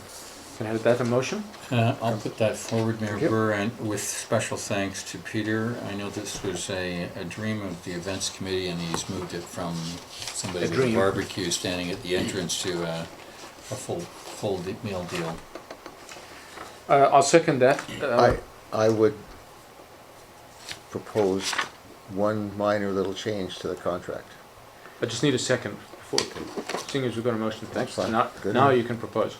Okay, so just, I want to go back to requirements for WCB coverage. Okay, there should be a request in there for a communication from WCB stating that their WCB accounts in good standing, okay, as an employer, if they are an employer and have employees, okay. That's extremely important. And they should also have a safety policy in place. Otherwise, the village is out in the limb. It comes under our safety policy, and we don't want that. And it's just that, it's just a safety policy from the owner of the truck saying they're paying attention to the WCB regulations. Yeah, That's it. and that's, I think that's covered off in the Well, mandatory requirements. Well, it is and it isn't. It depends on, yeah. So But I got it's the better to first, state it.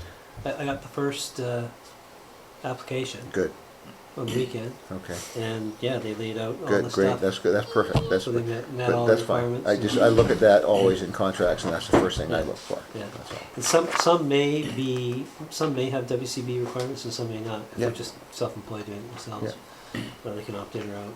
Yeah. But we have to look after the village's interest, Yeah, that's for all. If sure. we have an Yeah. accident or something on site, a deep fryer blows up and you know, who knows, Mhm. so. Okay.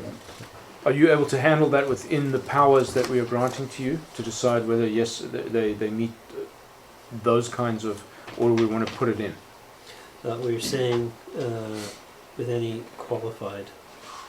So to be qualified, yeah. they have to meet all the conditions. Yeah, but is it an explicit condition or an implicit condition?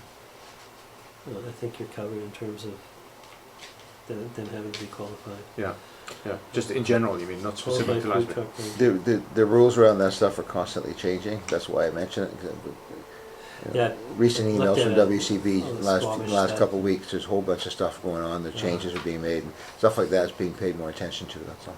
Okay. Thanks. Okay, fine. So we have a second motion, Fred?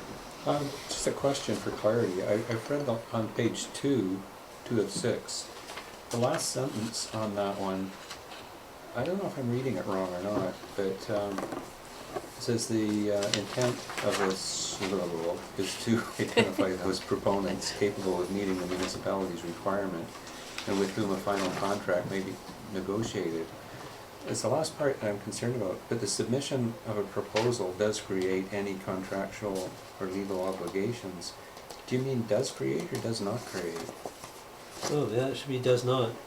Okay. See, Fred always finds the one thing that was gonna Change it. leave us Black tossing in and the white. wind. Sorry. Good one. Oh, on I the went very right by bottom that. of page 2 of 6, Yeah. Oh, I see. and it says does create, it should say does not create. Yeah. It's just a 3-letter word. Good thing it's not 4. Good catch, Fred. I want one of those buttons you get from Staples that says that was easy. I'm gonna get one that Oh, I says. have one of those at home. Do I have to Easy bring it button. in? Good catch, Fred. Easy button. Got any more? No, that's it. That's it. The ones that he doesn't catch, they're worrying. Okay. Good. Second motion on the table. All in favour? Opposed? That carries. Thanks, Peter. Good stuff. Draft addendum to the planning consultant's contract on page 37. I trust we've reviewed the report. We know about this. This is essentially extending and the money's been authorized, but this is the contract, right, Peter? Yeah, this is just the addendum Okay. to the contract. So if we can have a motion that the draft consulting services agreement addendum extending contract with Stephen Olmsted be approved in substantially the form attached to this report, and that the CEO be authorized to execute same on behalf of the municipality. Got a motion? Sorry, just before you, if you could just drop the word draft in the first part of that, because it shouldn't really be there anymore. Yeah. Okay, so as amended, motion and second, thanks. Any further discussion? All in favour? Opposed? That carries. And now comes an interesting one. This is the report on designation of DP areas and consequential OCP amendment that costs a very large amount of money. So, Peter, I'm not looking for a full lecture on what development permits are because it's too late for that. Do we have to have development permits, or can we do it on a case-by-case basis?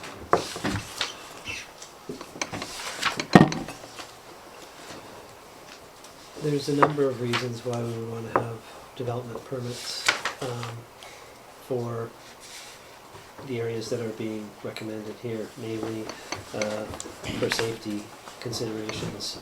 So that would cover off things like wildfire, geohazards,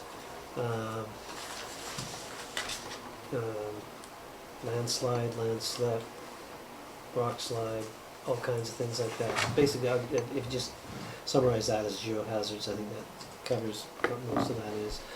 Or even just hazards, I think. Hazards, yeah, it's a hazard. In the Act, it's designated as a hazard DP. And then the other one that's recommended here is the riparian environmental DP. The hazard one, I think, is really important for Lions Bay. There are so many hazards prevalent within the natural environment in this community that I think that we'll be reticent to, we'd be, I don't want to say the word negligent, but I think that we would really benefit from having development permits which address, in particular, geohazard issues within the community, as well as fire hazard issues, because it will allow us to require certain mitigation steps be taken. With respect to fire, we can specify for any development, we can specify that they have to use hardy board, or they have to use shingles instead of shanks, or fire retardant materials, and they have to provide a certain amount of fire smart landscaping, or all kinds of things that you can put in your fire hazard. But we could also do that on an ad hoc basis, given that we're looking at 25 developments. Yeah, you don't really have, if you don't have the legislative backup, you can't require it. So you can't just stick it in your building bylaw anymore. It's not allowed. So now, is it as a result of the likelihood that we will not be able to have a building bylaw, that there's an additional... How did Lions Bay get built without development plans? We will have a building bylaw. Things change over time. All kinds of things have changed in terms of local government act and community charter and things, the way things are done. I don't know the whole history of development permits, or when they came to be, or how that section of the act got implemented, but I do know that they're widely used, and they provide a means by which municipalities can ensure that what the built environment within their communities are built to standards which meet the risks that are out there, whether they be wildfire risks or whether they be geohazard risks.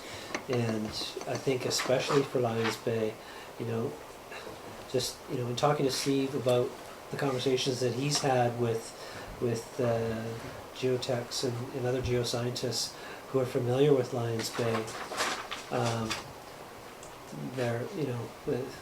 the information that comes back and the feedback that he's been getting is, oh yes, you certainly, you need to do this and this and this, and there's all kinds of things that they're recommending we do.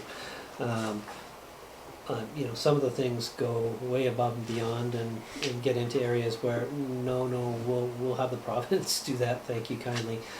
Things like reassessing the current standards for MODI's drainage structures. That was 1980s engineering technology and may not be up to snuff anymore is what some people have suggested, but we're not going to get into And it's going to be requiring people developed to do anyway, an so. assessment of that. So, Yeah. but there are, so as is laid out in this report, the recommended methodology would be to have somebody, put it out to an RFP and have somebody provide us with an overall assessment, a geohazard assessment of the community. A lot of it will be based upon LiDAR mapping, and that's how we keep our costs down. But there will need to be some ground truthing and assessments in the field, and that's where the costs will go up. So I think we want to find that sort of a happy medium place where we're not basically going overboard, but we are essentially, we want to get to a place where the overall risk assessment is there, so that when people are building within Lions Bay, they will be required to have a geotech, as they pretty much are for every build now. But that they will be given a set of guidelines out of this process by which they can assess the lot that they've been hired to assess. And they don't have to start at square one and do a $15,000 study for a property owner. They can start at square 10 and say, okay, I understand what the risks are here, and here's the way in which this property needs to mitigate against those risks. And instead, that report for that property owner is $2,000. The only reason I like it that way is that the property owner pays for it rather than the taxpayer. The problem is that you've got a mishmash of geotech reports that are some are doing, would go whole hog, and some would be not worth the paper they're written on, unfortunately. Could from we what I understand. do it by saying that the first few ones that come across the transom, we use their CAC to pay for it? I'm actually wondering how do we pay for this? You talking about a budget amendment? Pay for this with the 60,000 that's in there under planning. Oh, with the speed and that. Yeah. So it is budgeted. Okay, I missed that. Okay, good. It's part of the planning process for development permits. How much of that 60,000 have we spent? None. Well, 7,500 is committed. Yeah. How did we pay Steve up to now? Previously was in the 30,000 from last year. That was the previous year's budget. Okay, so DPs have to form part of the OCP. Why do this table here, the DP type A through J, is that a standard table that comes out of the local government act or the community charter, or is that digested by a consultant? He's basically laid out all the different types of development permit areas that are under the legislation. That are allowed, Yeah. 10 of them. Okay. Yeah. Well, And he's recommended what Lions Bay proceed with, which is just the first two. he has made some recommendations, yeah, including riparian areas. Okay, I have some comments, but I'd like to hear what other people have to say first. Well, it strikes me, there's a spin-off benefit to this, in that if we have geotechnical examination of the village in general, people will look at the specifics that you're talking about. But aside from that, ENBC is advocating that all communities do a hazard risk and vulnerability assessment. And that would make it a lot easier to do if we had some hard data as far as land movements and all that sort of stuff. So that would cut down the cost of doing the HRVA anyhow, so we get a bit more bang for the buck there.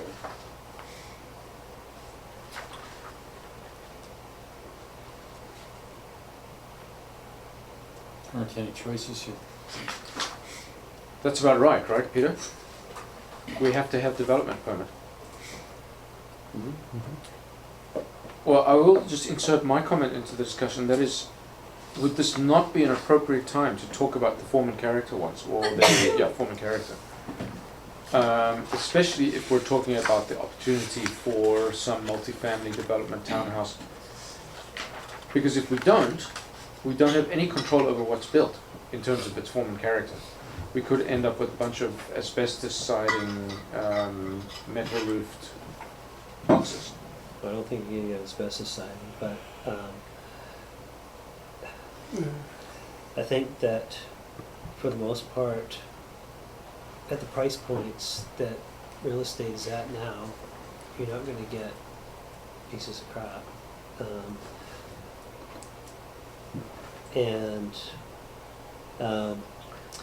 The form and character requirements, I don't think generally apply. They don't apply to.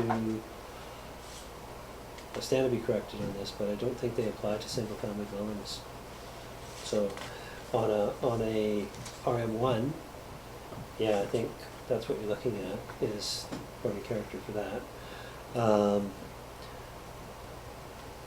So the thing is that it's a different body of work.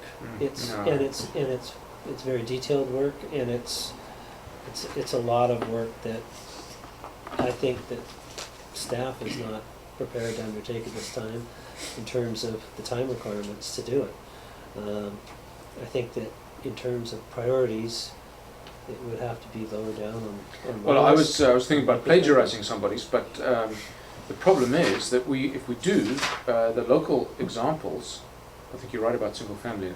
This is all coming back from our UMLGA thing. I remember asking the question. I think it is only for multifamily. I don't think we really have a good sense. Do we want to end up looking like Whistler, which looks like it was designed back east? Do we want to end up looking like Squamish? Well, I don't know what we want to end up looking like, but I don't think we know that yet. So there'd be a consultation before we got into the form and character provisions anyway. So we couldn't plagiarize somebody's, because who would we copy? The OCP amendment, is that just housekeeping? more or less. There's a process here that's laid out. Yeah, but I mean, we have to go to a hearing, obviously, it's an OCP amendment, but it's unlikely that there's going to be it's not opening up the OCP, or is it? No, I mean, well, technically it is, but what you're doing is you're doing technical amendments with respect to hazard DPs and riparian DPs. So it's really not very controversial. There is not an expectation that we'll have much in the way of comment from anyone that we would provide referrals to. And there would be, Steve's recommending doing an open house or something along those lines to explain the results once the study's been done, and what that will look like. But yeah, it's more or less it's a technical matter, more so than a community planning matter of general input like the rest of the OCP. Well, I mean, we have a choice, and that is do it on an ad hoc basis per application. Can we, once the application crosses the doorstep, do we have the ability to put in place things that you would have in a DP? No, because you don't have the legislative ability to do that. So they are grandfathered to whatever is existing. There's no negotiation. Well, you'd be looking, you make them get a geotech report, but how extensive are you going to make, how high up the hill are you going to make that guy climb to consider what the impacts are on the property 300 meters down below? But the impacts might be high. You wouldn't know unless you've done the preliminary assessment. Well, we could insist on a satisfactory geotech report. But what's satisfactory is it could be very, very expensive, and it could be very difficult for property owners, and we could get a real wide variety in terms of quality report, and it's gonna make it difficult for staff to assess the ability of approving an application. Yeah, my concern is that we're doing developers' work for them. Well, think of it this way, it's really risk management is what it is, because if we approve applications and then something happens whereby we fail to identify risks that we ought to have known about, and there's lots of studies that have already been done, and they'll be pulled together in terms of anybody that does this assessment work as well, but with it, you know, they're just sort of here and there and everywhere, but without an overarching pulling it all together. And so we're already going to be deemed to have had a bunch of knowledge, and that. Well, that doesn't and necessarily actually- give me comfort though, Well, because no, what it if the shouldn't give you DP comfort at study is all. wrong? What if it missed something? And then we're really asking, because we said, yes, you can build here because we say it's safe, and then the rock collapses on it. No, it basically provides the basis for and the guidelines as to what the individual geotechs that come along on a site-specific basis should be addressing and should be looking for, so that we get consistent, thorough reports that address all of the issues that have been identified that we need to know about in order to determine whether or not to grant an application. Yeah, it's not a blanket review of Lions Bay. Yeah. This is just a statement, a portion of what we call due diligence. That's all it is. It's a piece of due diligence the village needs to put in place to ensure the process is followed. That's it. I Pretty think it expensive probably piece should of have been done a long time ago, to tell you the truth. Yeah. Well, yeah, that may be. I mean, the province has stated that Lions Bay is developable. They allowed it to be subdivided. Is that not good enough? I wouldn't go on that. 552 people have, and everybody that subsequently built the houses. Yeah, there's been some incidents too. Times have changed. I don't think that a DP is going to change the risk. Well, maybe, but that's the idea, right? Yeah. It's a guideline. It's a risk management tool. So this is what we were thinking about spending the money on, the $60,000.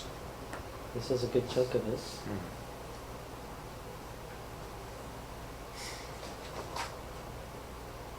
And I think Councillor Bain's comment about it perhaps providing us with additional benefit from the ENBC perspective is something that is kind of a win that I hadn't thought about, but that's a good one.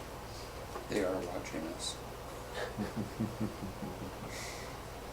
Well, that's a whole different thing. Does this include municipal infrastructure construction? Is that subject to a development permit? If they're in place, then yeah, we would.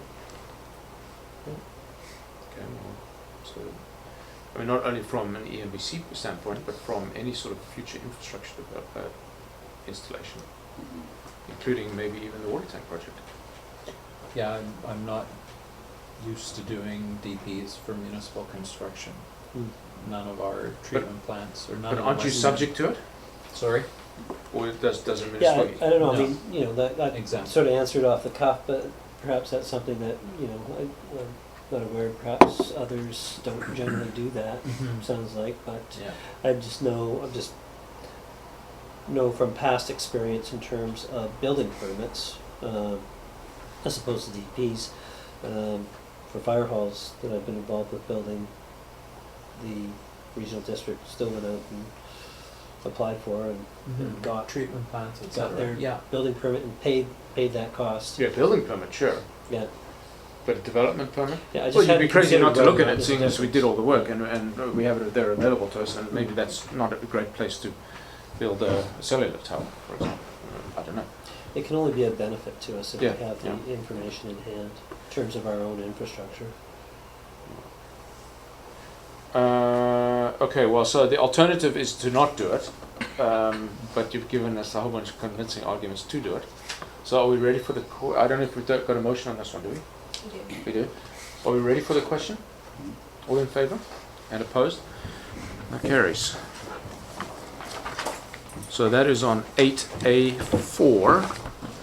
All 5 of the recommendations are adopted.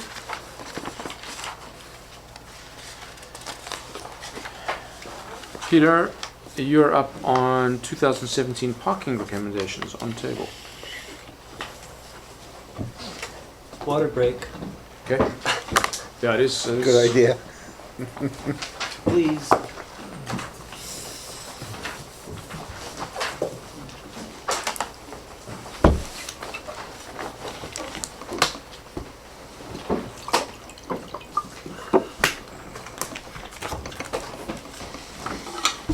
No, did you see that? Take one and pass it around.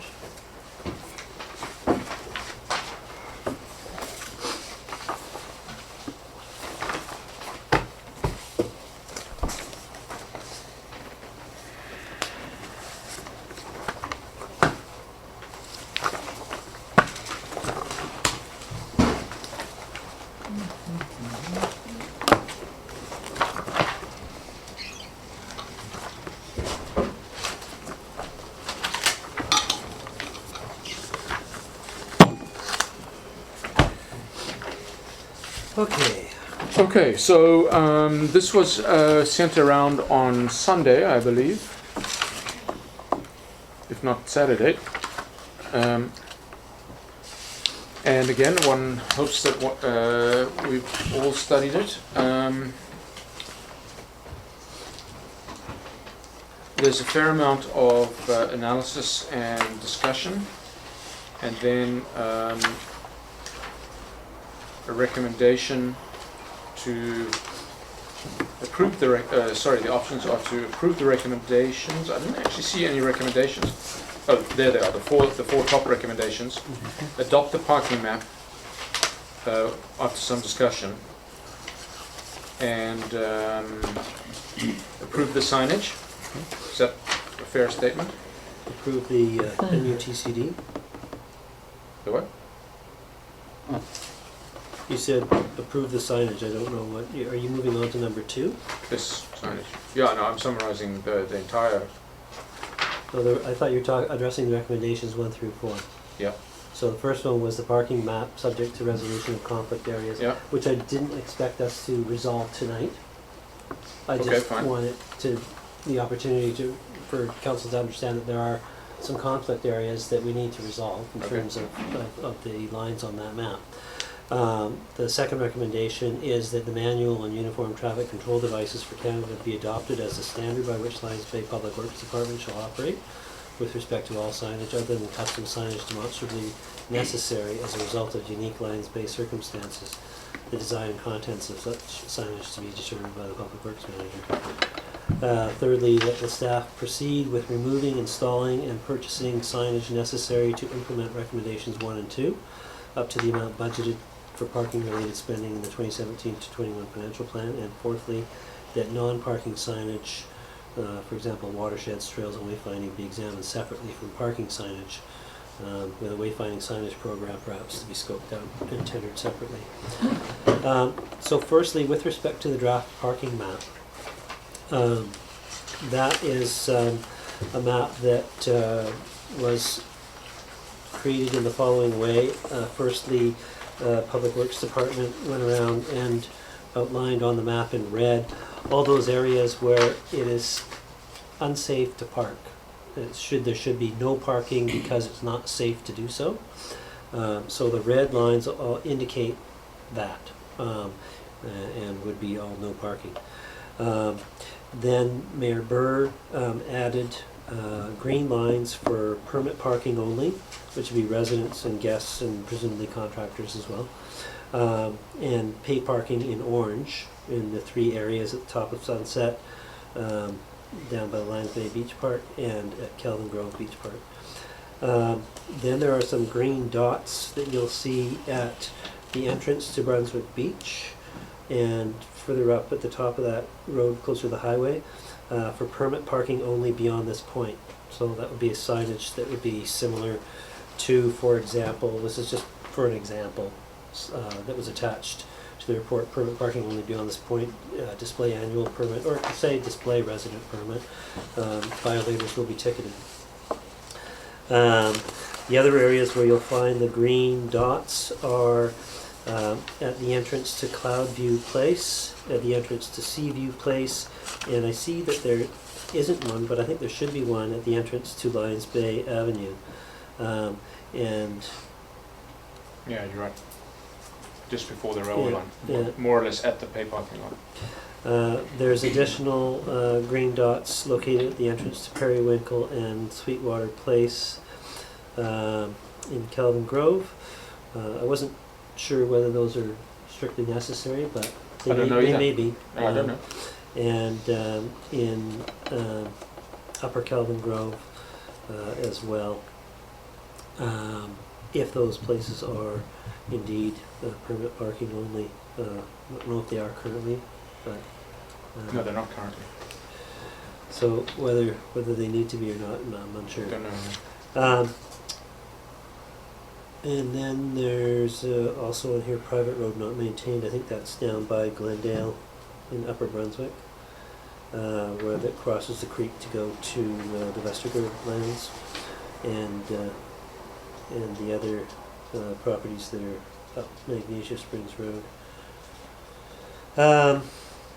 So staff is fine with using this as a template, subject to tweaking it a little bit, getting it right.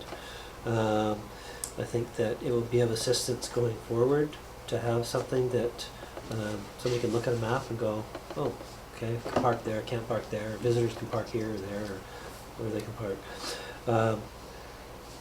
So any area, I didn't address this, any area that's above the highway that it doesn't have any color at all, like you'll see on some sides of the street there's a red line and some sides there isn't.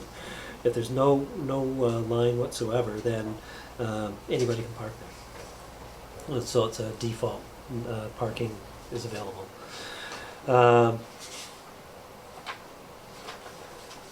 Would the intention be to sign all these red stretches? No. Sorry, go ahead. Well, to the extent that that's necessary, I would think yeah. But There are areas that we couldn't sign, where rock bluffs are right on the edge, or landscaping, we'd be digging right into trees and hedges. So there's quite a few areas that we wouldn't sign. It's pretty intuitive, you can't park there. right. So But all those areas that it's not intuitive that you couldn't park there, we but would need to sign. you've determined that it's unsafe Dangerous to park there. corners, etc. Yeah. Yeah, And specifically, no parking, not no stopping. No stopping there's no stopping. No stopping was an attempt by a public works manager based on direction from a CAO to try something different because the no parking wasn't working. So It wasn't working because it wasn't being enforced. Was that at a particular location? Or? no, It's my mountain leading understanding into from, sunset. my understanding from speaking to staff is that he was directed to change some signs to try it. All over? Yeah, different areas. Well, you see most of it Mountain Drive heading to the T at sunset. That's exactly as I remember the discussion going as well. Yeah, so I mean I think that's the salient point here is that, using my own road as an example, we do not need one no parking sign on that road because people don't park there. Because you'd be crazy to park there because you'll get clipped. And then I say that, and you know several new residents who do park where they shouldn't be parking. So it's the last thing Lions Bay wants is a lot of no parking signs everywhere. But I suppose it's to address something. Where there is a problem arises, then you go and sign it, right? There's criteria for installing signage, that it meets a need, a demonstrated need. And if there's a demonstrated need that people are parking where they shouldn't be, then signage will be put up. Yep. Isn't it kind of a little chit chat with closest council member or a little bylaw officer thing, like if it's one of your neighbors? I mean, I think more signs is sign pollution. Mm-hmm. So wouldn't we kind of go mano a mano with the More signs is more pollution, but it's also more maintenance, straightening, cleaning, Oh, no, and no, so no, on. no, So no. from our perspective, we don't wanna be seeing a lot of signs, trimming vegetation, making sure they're visible, etc. So, So on Carl's example, are we gonna talk to the resident? if there's a demonstrated need, I think Peter That has would already be- talked to that particular resident. that would Okay. be our first. Okay, good. Yeah. So, okay, Peter, it's your show.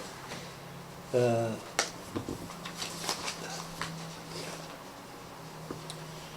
So included within that would be some areas where, yeah, it's simply dangerous to park. We're not gonna have a sign that says, don't even think of parking here. That was, Yeah, I Well, did that's raise just my a- eyebrow at that. I don't know if that was, I don't know what the intention there was, but, yeah. that was actually a graphic that we had in the village update.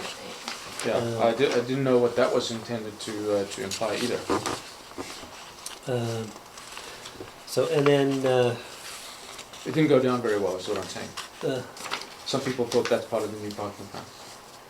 what, to have, Yeah. dangerous parking or, No, don't even think of parking here. Yeah. Dangerous parking, sinkhole location. Yeah, in a village update, something like that's just supposed to be an attention grabby. So, I'm glad to see it grab some attention. So then, Um, The wrong kind. so then, when we look at this stuff, I look at this map and think of all the imperfections down Isletview. mhm.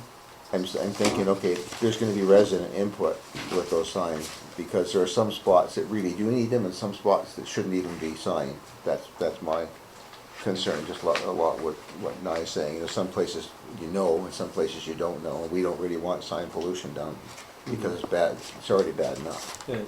So, for instance, you'll see that there's only red line and some that has nothing. There's no green lines No. on Isletview. Yeah, So there should be no signage on Isletview saying resident parking only. I don't know if there is. no, there shouldn't be. There Do is. you know if there is right now, or? I'm not oh yeah, there is, no, resident, but there used to be, but I think they were removed.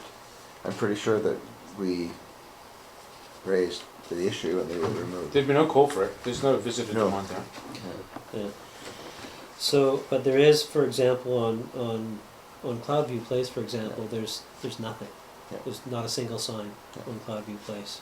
But I would think that we should have an appropriate amount of permit parking only or resident parking only signage, so that visitors who come down and find the lot full know that they can't go down that street, because, yeah, it should have a sign at the beginning saying permit Well, parking so the only. last 2 weekends they have.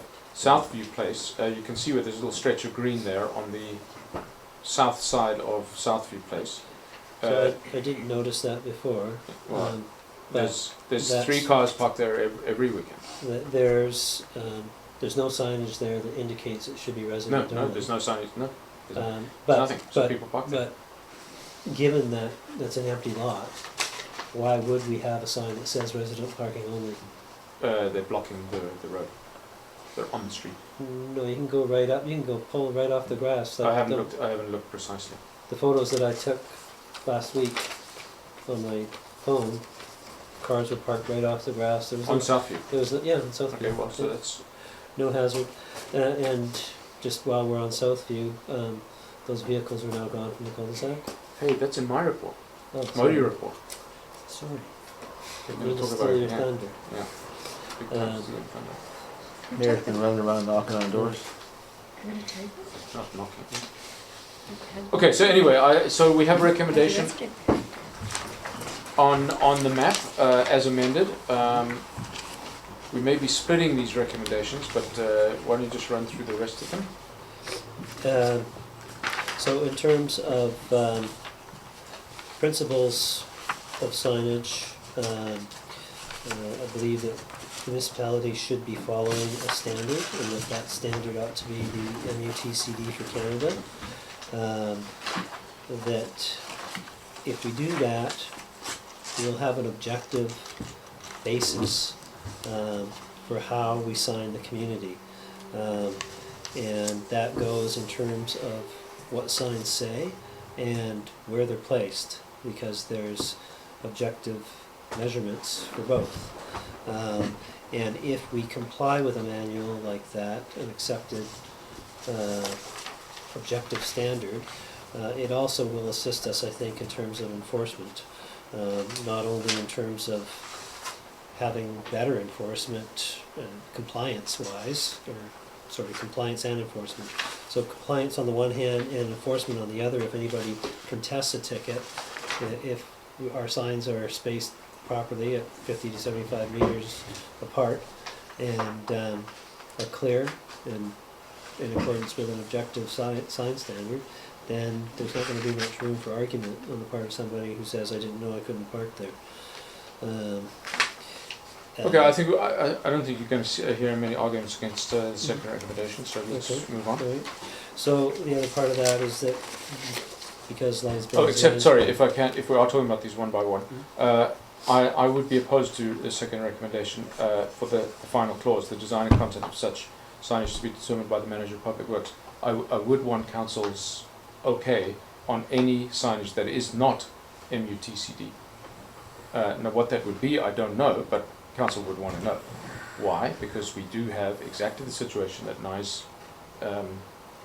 vaguely outlined. A variety of drivers have given us a signage in the wild that is just ludicrous.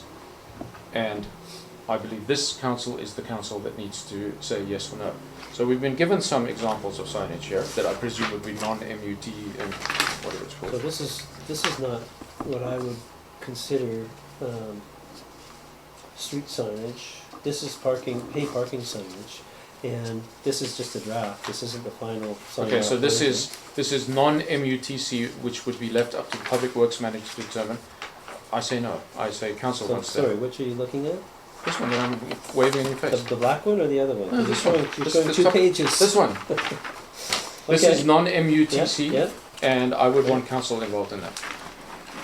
So, I've stated my thing. Anybody else care to debate on this point, if we're going through these one by one? Is there something about this that is objectionable to you? I take it you didn't get my email or read it? I did. Well, I have, of that particular one, would you like to know what they are? Yeah.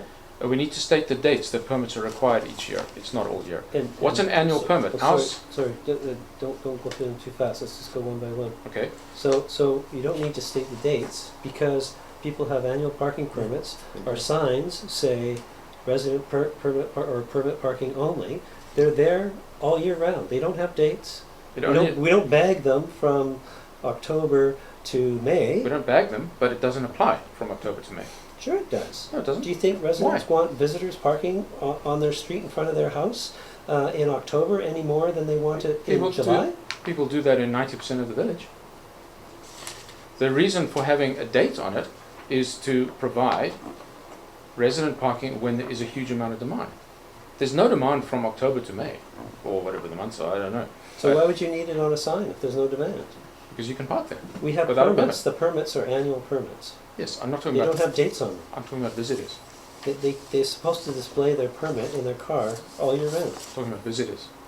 They So can park there from October to May.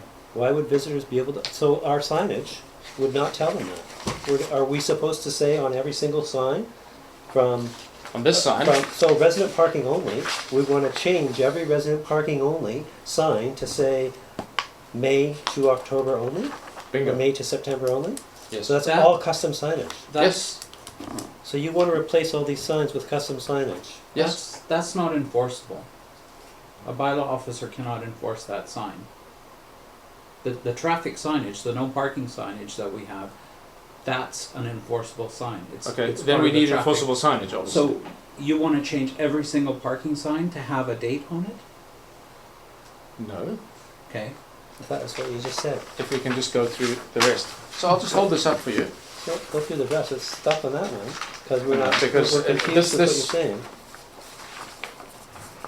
What's an annual permit? It's the permit they get that's good for the whole year. No, Every taxpayer in with their tax notice gets 2 of them. it says resident permit, if you can read it, Mhm. not annual permit. But So I it's don't know good what, for the whole year. Okay, so Mayor Burr, put annual there because of your previous objection to the use of the word resident on signage. Yes, I understand, but we didn't do that. Optics. So this thing doesn't say annual. Right. So now So- we've got complete balls up. So the permit that we get printed every year will be a lot easier to change than signage. So if you want it to say resident, it can say resident. I don't want it to say resident. I didn't want Okay, this so to say it resident. doesn't say resident then. Okay, so what are we going to do this year? I mean, admittedly, nobody can see this in my windshield, so that's lucky. They won't even know that it's there. So what should this say this year? What should this say so that? What the parking plan called for was parking only with resident permit beyond this point, May to September. Now, that was once this thing became the resident permit rather than the annual permit called for in the original plan. But I'm happy to debate, I'm quoting from my email to you, that I didn't send to council as a courtesy, happy to debate whether there should be no visitor parking available beyond this point. Not violators will be ticketed, not permit parking beyond this point, and then display permit again, so using the word permit twice. Or maybe we can say violators ticketed, but that's not the Lions Bay way.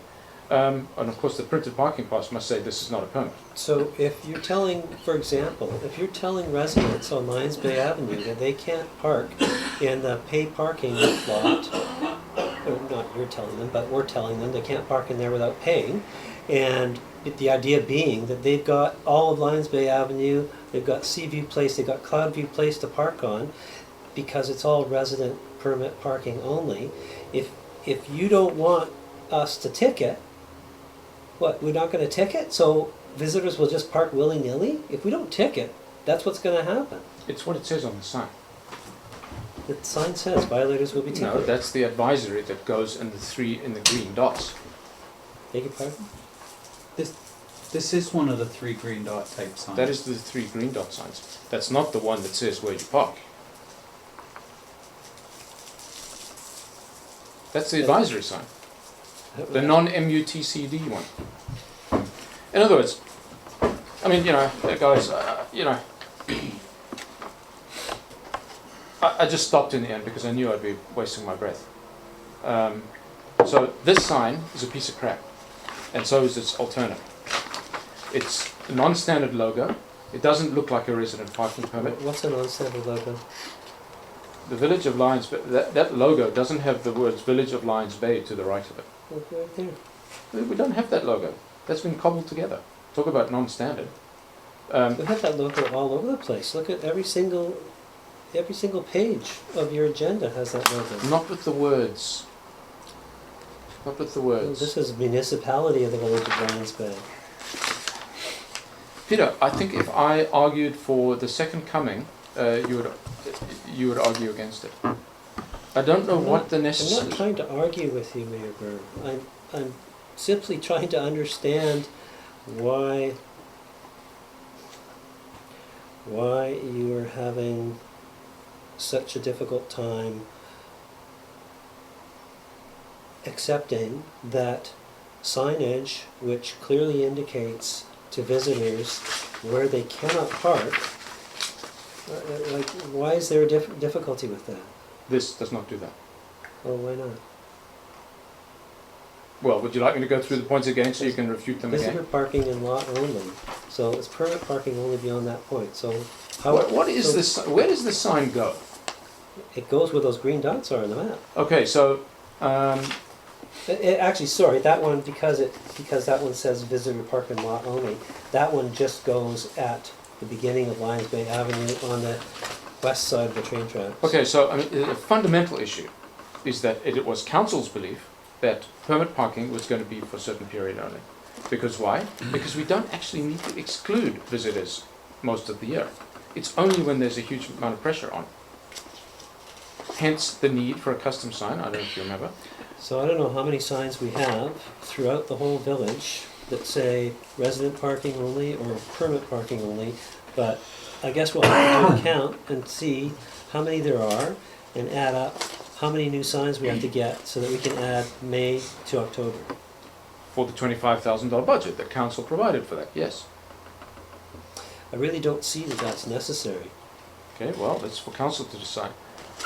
Because The- people have annual permits. They're good for the whole year. Peter, that's the third time you've said it, and I said this sign is not for the annual parkers. This is for the visitors who don't have annual permits.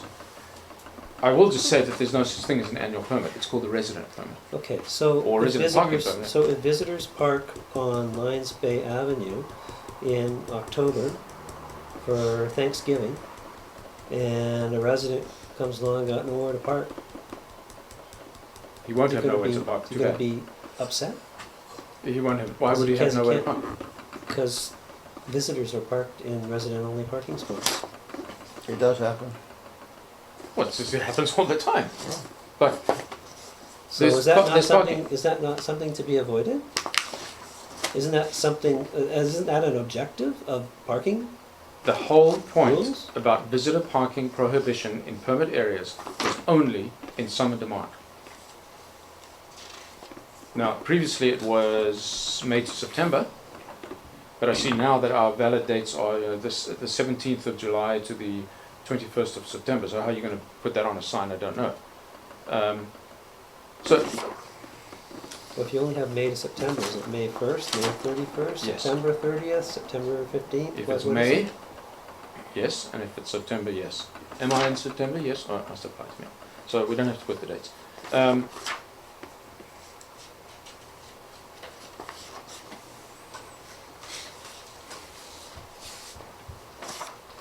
The logo is not standard, and I previously suggested it has the coat of arms at the top to tie into a future property design permit. I'm glad to hear you're talking about property design permits for the future. So, with respect to the coat of arms, it's staff's recommendation that council reserve the coat of arms for Official things, official things, yeah. like resident parking. Not parking signage.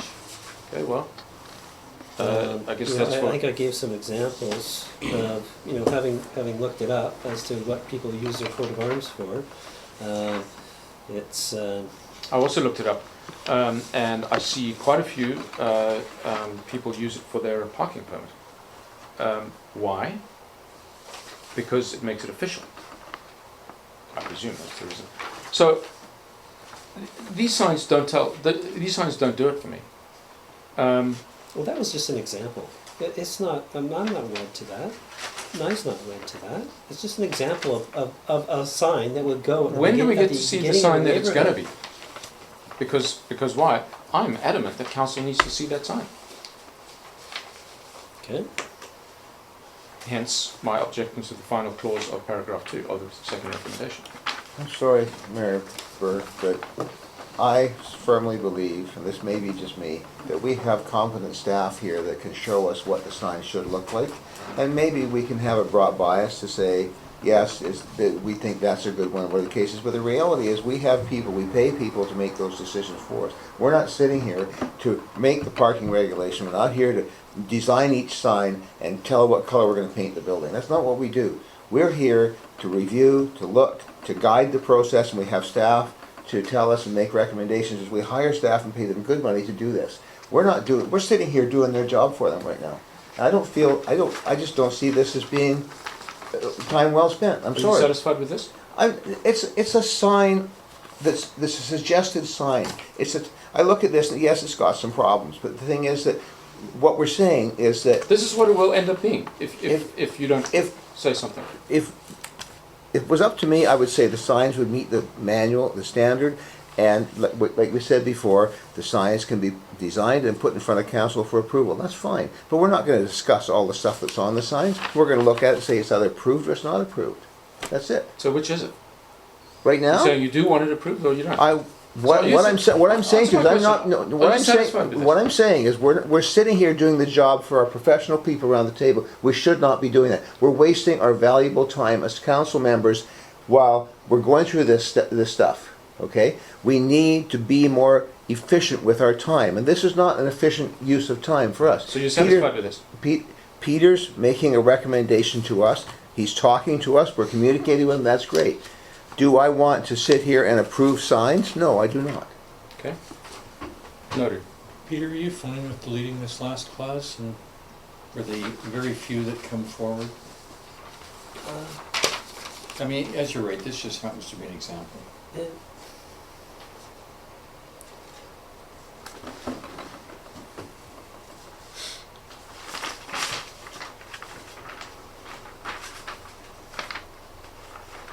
So the design and content of such signage to be referred to council for comment. Approval. Comment and approval. Okay, let's bear that one in mind. So let's move on. Staff proceed with removing, installing, and purchasing signage necessary to implement 102, up to the budget. Comments on that? Makes sense to me. Assuming we have satisfaction on 2, and that non-standard parking, non-parking signage, as outlined there, be deferred. I'm fine. Fine with that. I never expected that to fall in with parking plan. Motion How do you forward. even got here? Motion It forward. was part of the previous iterations of materials that. Okay, fine. So now let me ask So, you about these sorry, signs. just before we leave number 3.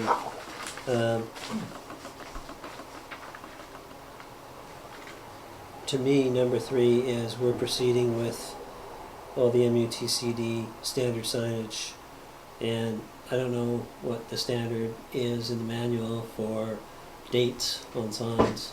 No dates on signs. So- Some of them say valid between X and Y, but it's not a standard sign. Yeah. It's done again. The MUTCD talks about a demonstrated need.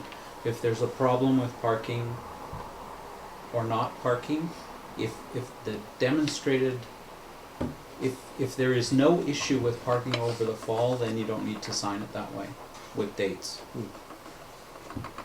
So I guess I want to be clear on how we spend this budget. I want to be clear as to whether we're replacing all of the signs in Lions Bay that say resident or All the ones that need parking only. replacing. Yes, we are. These- We're that going to get the replacing signs every made single anyway. sign and putting what? Every single sign, there's about 20. Oh, it's resident gotta be more permit than required. that.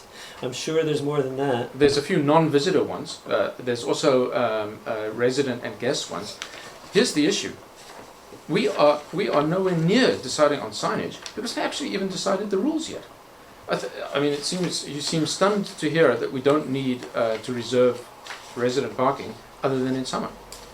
At least we have a map where it's required. Not very many places, very few in fact. But for 9 months of the year, we don't even need it there. And we do not want to be restricting people. So, given that there's no bylaw officer in Lions Bay from October through April, does it really matter whether a sign says resident parking only and a visitor who parks there isn't going to get a ticket because there's nobody out there ticketing? I don't believe you're asking me that question. My worry is that the next mayor is going to come by and say there's a different type of signage he wants, and the next mayor after that, and it's going to come down to a dollars and cents issue that the village will pay for. That is why I I've want seen a a parking mic- plan before we start talking about signage. I've Where seen is a the... microcosm of Anybody that can already. change the parking plan. Well, that's the council's prerogative to change the plan. That's why I want a fairly robust, bulletproof plan that decides all of these things beforehand, before we start talking about MUTCD signage. Most municipalities follow the MUTCD just for that reason. So there are no unique plans, different plans. They're all done according to a standard. Well, why don't we just get it do... No, I'm sorry, I just don't accept that now. Okay. We are trying to address parking problems in Lions Bay. That's the precept by which the original parking plan was put together, was to address the issues of parking in Lions Bay. We are not going to say, I know it says resident only, but you can park there September through May because we don't have a bylaw officer. You can sort of know that it's okay to park there as a visitor. No. That has always been the thing. That has always been our problem. We've always said, let's just get it close. And the next person that comes in is going to say, this No, I'm is sorry, I done, don't- we need to remove the dates and we'll go change all the No. signage again. No, I don't want to hear that argument anymore. I'm very sorry. Okay. It pisses me off. It's disrespectful. We are putting in place a parking plan. Nobody here has seen one yet. We have put the cart before the horse. We have implemented pay parking with no real idea of what's involved. We're talking about signage with no real approval of the parking ethos. I'm very sorry. I voted against this from the beginning. I'll just tell you right now, I'm going to vote against it again. It's really between the three of these guys to decide if they are willing to put together a half-baked plan where the CAO is saying people can park there even though the signage is wrong, isn't what we mean, because there's no bylaw officer. Is that the plan? I mean, heaven help us. If I can also ask about the other signs that we were shown, the pay parking signs, which there's a huge imperative for. I believe council was expecting pay parking by this past Saturday, but I see it's now next Saturday. Yeah, we're waiting on the software to be implemented. Okay, whatever. Are these the signs? What's a draft?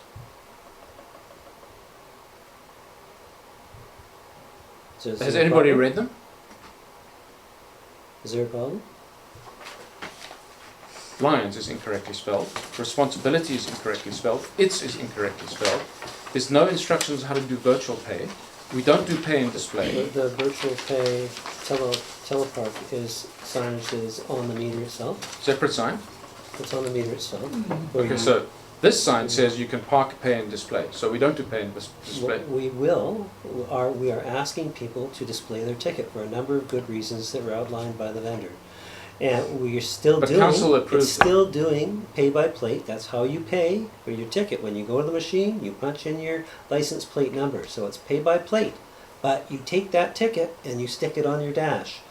People then cannot hand it to the next person who comes along and give them a ticket. And so there's a number of good reasons. Yes, they can. And they will. If they do, then they do. But you can still ask them So what not kind of to. argument is that then? The whole point about pay by plate is that there's no breakage. So where's the sign here?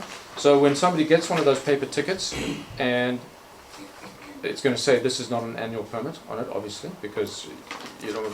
It says it's a receipt from a ticket. It's a receipt for a ticket. It's not. It doesn't say permit. Okay, so presumably the wording can be taken care of.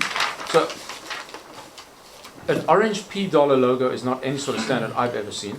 Who is we? So Easy Park, which was the other top vendor, all their signage is orange and blue. Okay, but this is Lions Bay signage. It says so because it's the we. So I can easily have the artwork, the people that do the artwork for this, I can ask them to change the border to green and the P dollar sign to green, if that's gonna. It's a little more standard, as I keep hearing. Standard. I mean, they're talking about a couple of the, Easy Park, for example, has. We didn't approve Easy Park. I know, And nor would we you approve but that- you're, that's you're fine. saying standard, and the standard, like these are companies that have lots all over the place, and they don't have what you call standard colors. They have these kind of colors, so they're all over the place, and so I would call those standard. Okay. Council expects pay by plate, so it's. It is pay by plate. But you still have to have a ticket, so not much pay by plate involved.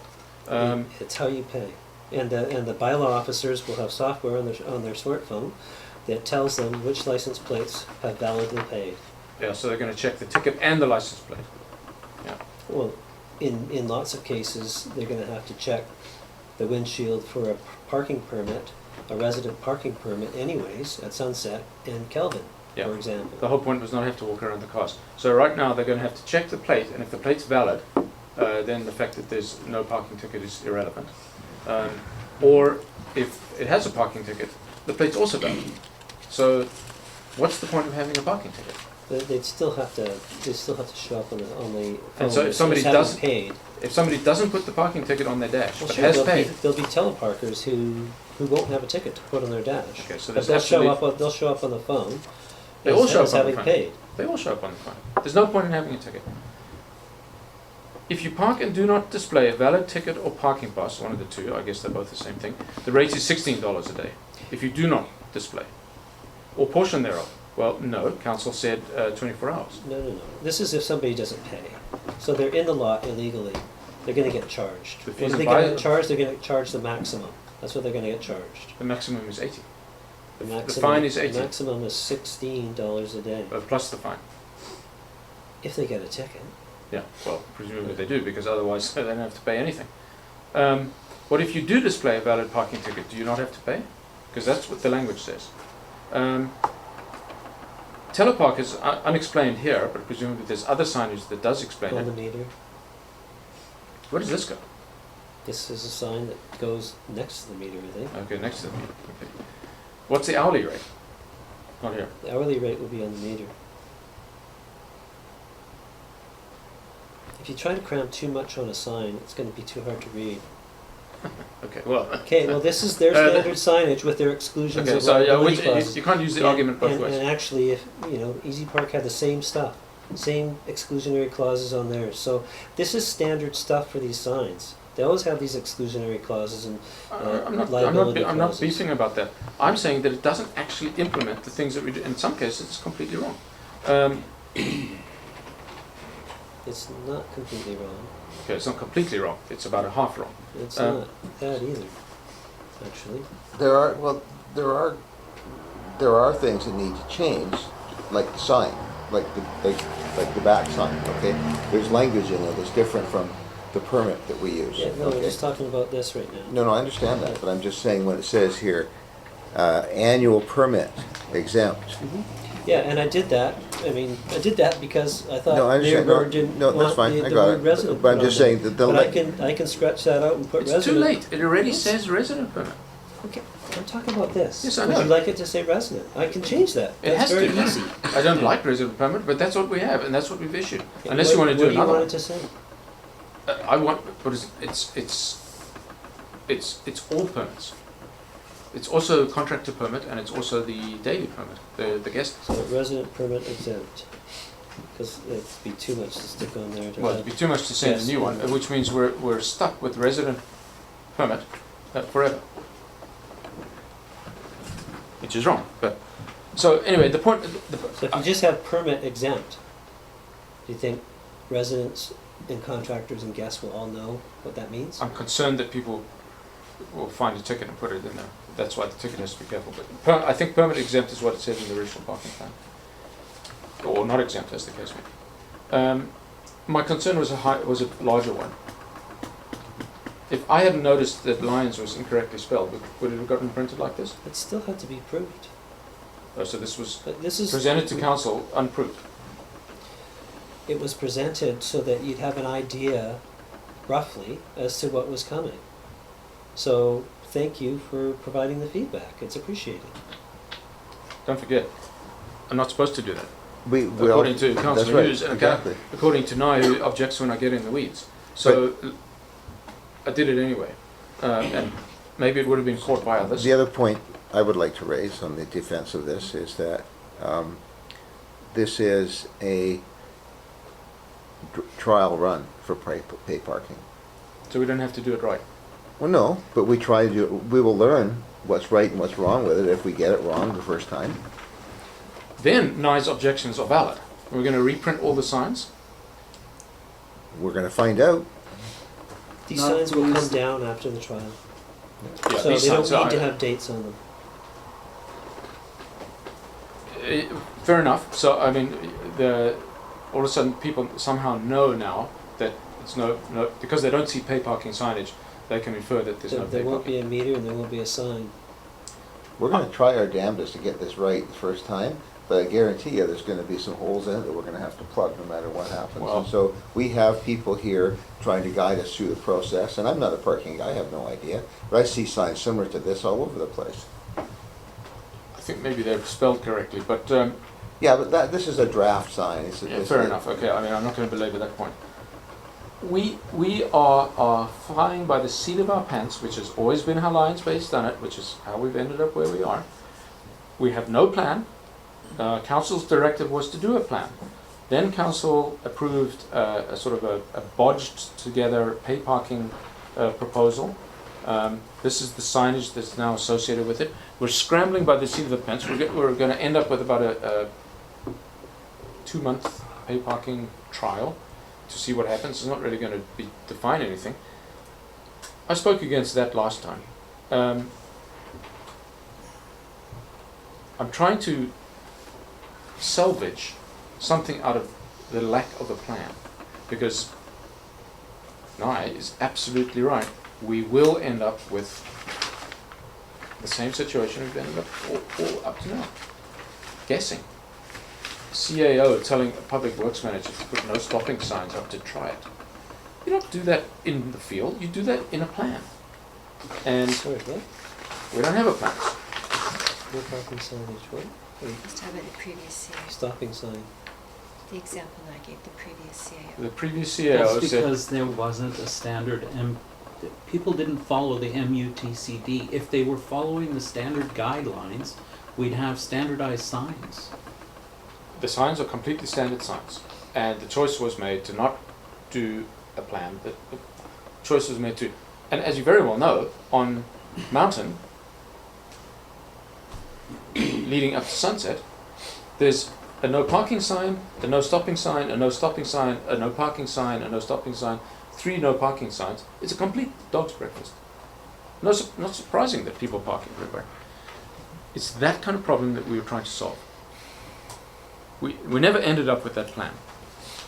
As I say, now what we're trying to do is salvage something. With all due respect, that signage wasn't installed by Public Works at their whim. That signage was installed by direction from other people who have no business making signage decisions. I agree. Traffic regulatory signage is covered by the Canadian Standards Guideline. That's what we should be using. That's what all municipalities use.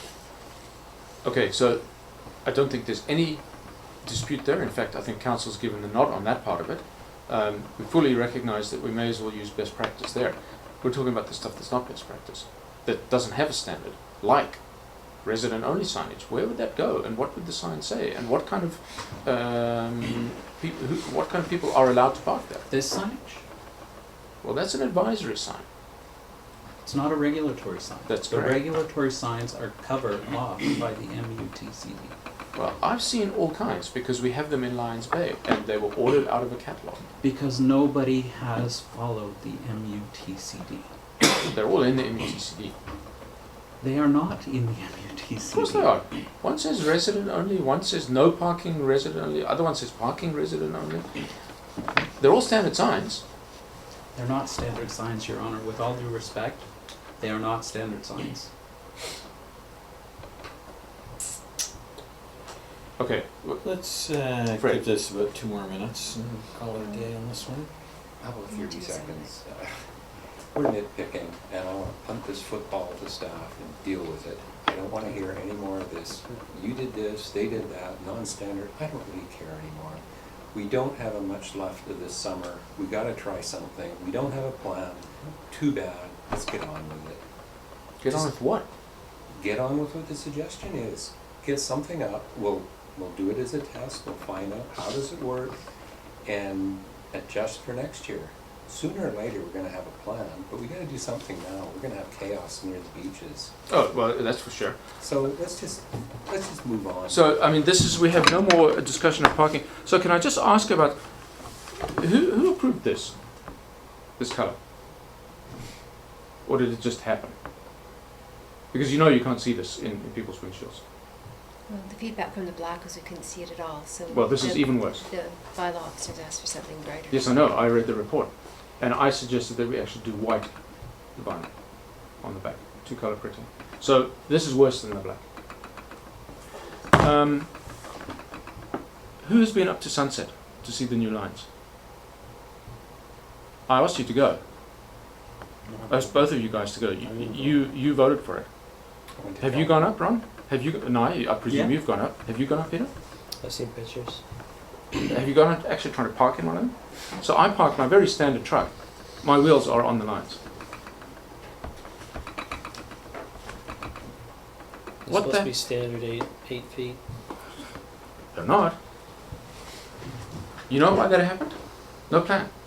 Why are they angled? There's no need for them to be angled. Plan wouldn't have anything to do with how parking lines are painted on a. Well, okay, maybe what you mean by plan, what I mean by plan are two different things. We relied on the parking consultants' line marking team to mark and measure those out. Clearly, a mistake was made. An important mistake. I mean, I'm not going to belabor the point on how talk about not being a parking expert. I park a lot. I mean, it's just, first of all, So which was talk about was it at the- MUTCD. What's the standard line color for parking? It's not yellow. It's white. But they did yellow. They put angle parking. They asked us white or yellow, and we said yellow because it's brighter, it shows up better, especially on a gravel parking, it lasts and it'll longer. last longer. So yeah, The we colour- we the directed colour- them to do that. The color determines how long it lasts. Yeah. I would have thought that's the paint type. Yeah. So I mean, again, you know, I'm with you, Fred. I've been the guy who wanted parking 2 years ago, and here we are scrambling. I don't know if you saw what happened in the. I'm disappointed you guys didn't go and have a look. Quite frankly, I mean, you know, I saw Kelvin Road, then the lines are. Kelvin Grove has always been like that. It's perfect. Yeah, it's a mess. The lines aren't straight, and they did, I think they did. Oh, yeah, it looks like a 6-year-old did it. He hand did it. Yeah, I watched them doing it. But I'm not going to. I'm not prepared to debate that around the table today. I think we gotta get this off the table and move it. We're not gonna come up with a plan around here right now. So we gotta do with what we've got to work with. Okay, that's fair enough. So I will call the question splitting the recommendations. Everybody ready? So I'll ask for a motion on the first recommendation that the draft parking map attached to this report be approved subject to resolution of the conflict areas. Thanks. And a second? Any further discussion? All in favour? Opposed? That carries. Peter, are you okay with dropping the second clause? Yeah, I've got referred for comment and referred. Signage to be referred to council for comment and approval. Okay, so I'll ask for a motion that the manual and as amended. Is everybody okay with that in terms of the text? Thanks. Second, all in favour? Opposed? That carries. Staff proceed with removing, installing and purchasing signage necessary to implement recommendations 1 and 2 as amended. As amended. Recommendation 2 as amended. Got that? Up to the amount budgeted for parking related spending in the financial plan. Is that a motion? Yes. Thanks. Second, any discussion? So that means up to 25K, right? Just for signage. It's a lot of signage. Okay, all in favour? Opposed? That carries. And the fourth recommendation that non-parking signage, for example, watersheds, trails, wayfinding, be examined separately for parking signage, etc., etc.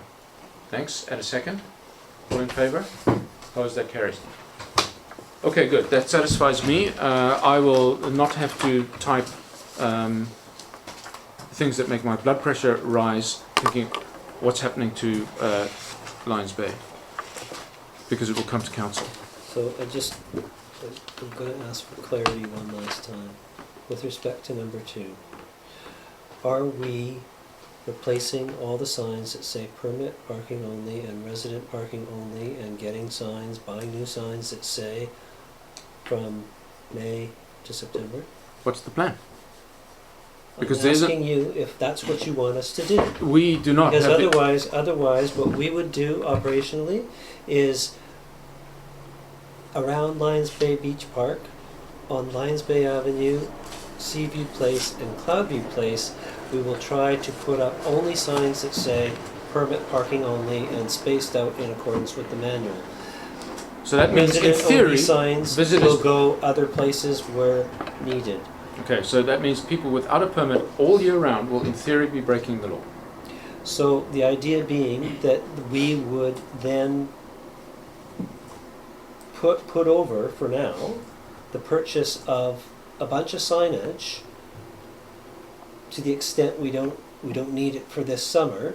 We'll get through this summer doing that, But we don't have. and then, assuming there is a parking plan adopted by council next spring or whatever, then any signage that needs to be replaced in accordance with that plan would be Well, it would be done a sticker. It Alright. wouldn't have to be a new sign. Sorry to interrupt, Mayor. Peter, that would be my hope, except that would accelerate this. We're going to decide on a planning session, and one of the big topics is going to be this, because we just can't keep going on and on and on on this. Exactly. So for what I would arguably call the 75 days of summer that's left, I mean, we've got our paid parking, we're gonna limp through that. We're going to do what we can thriftily and come up with a plan. I'll just point out we only have 2 permit only signs. Okay. All the other ones say resident only. We've got lots more than. Well, two. if they're in storage, I don't know about it. But out there's 2. They're both in Isle-View. Yeah. No, I mean Kelvin Grove. Sorry. So your interpretation is correct from my standpoint, My interpretation. is correct. Yeah, I'm fine with that. That we use what we've got, although I'll point out we don't have as many permit, whatever it is. Whatever we're short, we'll purchase new, I guess. In But such a way that you can preferably- put a sticker on it later. August is because what this means is that we're approving standard signage. That means that visitors will, in theory, don't forget that we're trying to be more welcoming to visitors. Visitors, in theory, shouldn't park in permit areas the whole year round. That was never the intention. Yeah, in the off-season, they'll ignore them just like they ignore the stop signs in the village. Yeah, That was a shot, Fred. that was a good one. Okay, that's nothing to do with parking. So just to understand, visitors coming into the village at any other time of the year will come for the beach parks and they'll have free access to the parking lots. The beach Visitors in to Kelvin Grove and to Lions Bay Beach Park. Because they won't be permit parking. They won't be paid parking. well, there is no permit parking in Kelvin Grove. It's at the lot. But visitors will be able to come and park in those lots. Yeah, because the lot's not Right. even a paid lot after So the the- signs get taken away. So the regular streets, if you're coming to visit someone, then you'd get a guest pass, would you not? When there's a reason for it, why would you need a guest pass in December? It's dark and there's nobody. Now you need a guest pass because of the sign that says so? Move on. Okay. Well, I mean, so is the light bulb going on? I've lived here for 25 years in this village, and yes, there's lots of times when, in off-season, when there are parking disputes over too many visitors, i.e. people that have Airbnbs in the area and stuff like that. We have them all over and there's more and more of them coming. So we need to be wise with what we do about that kind of stuff, and we're trying to do that. And I think that's what this is all really about. I think every one of us is on the page about that. But it's to the level of detail that council is going to get into. We have people doing that and making recommendations, and we will make recommendations onto that. We will ask them to change things, but the reality is, we've discussed this for a long time tonight. We've discussed it other times before. We don't need to be doing it anymore. Fred is right. Let's move on with it and get the staff to come back to us and ask us, and we'll approve it and we'll move forward. That's it. We've got to start. Let's go. We are approved lunch reports, Leva. Does that give you the clarity you need, Peter? Yeah. Okay. Thank you.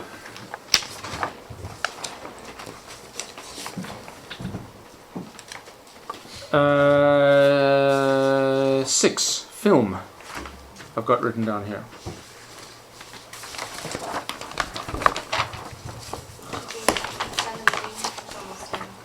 Yeah, I will actually.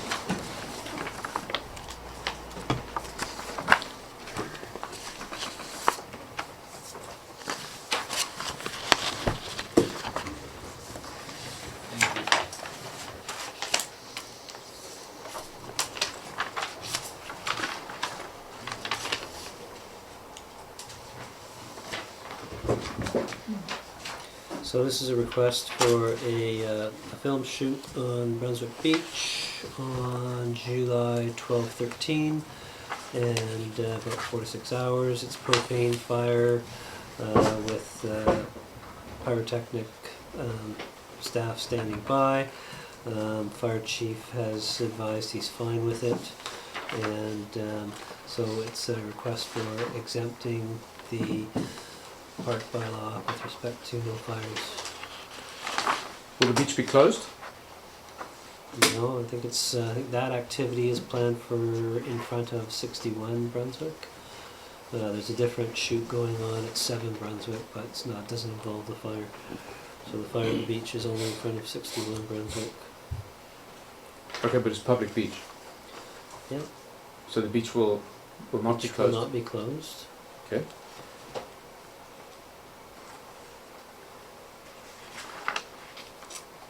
The village wishes to encourage and allow filming when residents are not unduly affected. I'm not aware of that policy. I'm taking it that it must be from the policy. I haven't read it. It's not. I'm very familiar with the policy. And there's some dispute as to whether we want any filming in the village because there's no benefit to us whatsoever, except for private individuals who get paid for the use of the house, to the inconvenience of everybody else. Fees, I think. We have some associated fees. Yeah, the with fees it. are $50. Filming is an important industry in BC, and the village has been asked by the province in the past to allow filming within its boundaries. Okay, so that's not really much of an option. The recommendation is that film permit application number 1706 be exempted from Parks Bylaw number 448 on a certain date or overall. July 12 to 13. Not sure exactly. Okay, but I don't probably think- weather dependent. Yeah, it doesn't need to be part of the recommendation. So we don't care, it's not date specific. No. So there's a recommendation. Anybody care to move that one?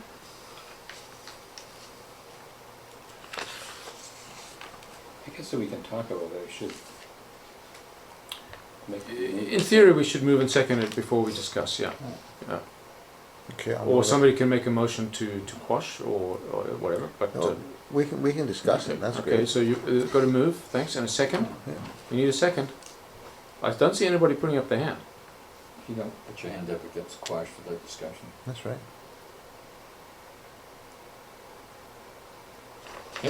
What's the consequence? They won't get their film permit. They won't get the fire, they've got the film permit, it's already got a number. Well, I think they still have It's some an other application, conditions. and the Oh, it's an application application, will not okay. be approved, so they won't film. Alright, I'll second it because I want to hear what your objections are. Discussion. Well, it concerns me that they say it's a bonfire. To me, a bonfire is not something small. They're usually at minimum 3 feet in diameter and sometimes bigger. I appreciate Fire Chief Oliver has given his approval for use of propane on it, because of course that's a whole lot safer than any wood or anything. Yeah. But quite frankly, I'm not really thrilled with the idea of having a fire on the beach in July, where we're probably is going to be as dry as we possibly can be. And to make the thing realistic, propane burns in a distinctive manner. It doesn't Yeah. look like a beach fire. No, hardly. They're going to be putting little twigs in there for the sparks to be flying. But Well, that's my concern. we've been told it's a propane fire, though, so we have to take that on faith. But can we, I don't know, it's just, I know that, I don't want to assume that these people are nefarious or something like that, but a propane fire doesn't show up well on film. And you need the redness, the orangeness and everything to make it look like a real fire. And the only way you're going to get that is the introduction of chemicals or actually put some wood on the moving thing. And it could be fired by propane, but I'd be concerned about anything going on it, because we could have firebrands going in the tinder dry part of July. And right on the beach is where we are the most vulnerable. We don't have a problem with fire coming over the hill down into the village. We have a real problem with fire starting on the lower level and going up the hill. Can I just interrupt you there for a sec? I need a motion to extend until, let's say, midnight. Let's hope we don't need it. Thanks a second. All in favour? Opposed? That carries. Sorry, Fred. Yeah, well, I guess I've said what I want to say, but you know, if the fire chief is okay with it and he can have his crews down there making sure that they play fair, and I would recommend they have a fire deal. Will we have a representative there? And not to my understanding. Mm-hmm. I think I asked whether he would be with his crew down there, and the understanding I have is that no. But they will have some sort of licensed pyrotechnic somebody or other. Yeah, they always do. Well, if I can add to that, when I was working in West Van, film companies wanted to do a burn at Sunset Marina at the time. And the film company hired a full crew to be on standby.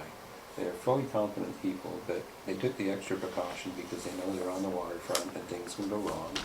And so I was on the crew there on one in particular, and sure, you didn't have to do anything because nothing did happen. But if something does happen, you want to be there right then before it gets out of hand. And I kind of like that because I'm worried about the optics. Residents are going to say, what the heck is this? Somebody's making a bonfire. Yeah, If we had a regular- fire crew sitting there, it'll give it a little more, this is an unusual situation. I was just gonna say that we regularly required our, like Britannia Beach, lots of filming there, right? So fire department goes out, generally don't do anything, but they're there and they get paid for it. So what would we charge for 6 hours standby for an appliance and a crew? That should be in accordance with, Well, that's not our problem actually.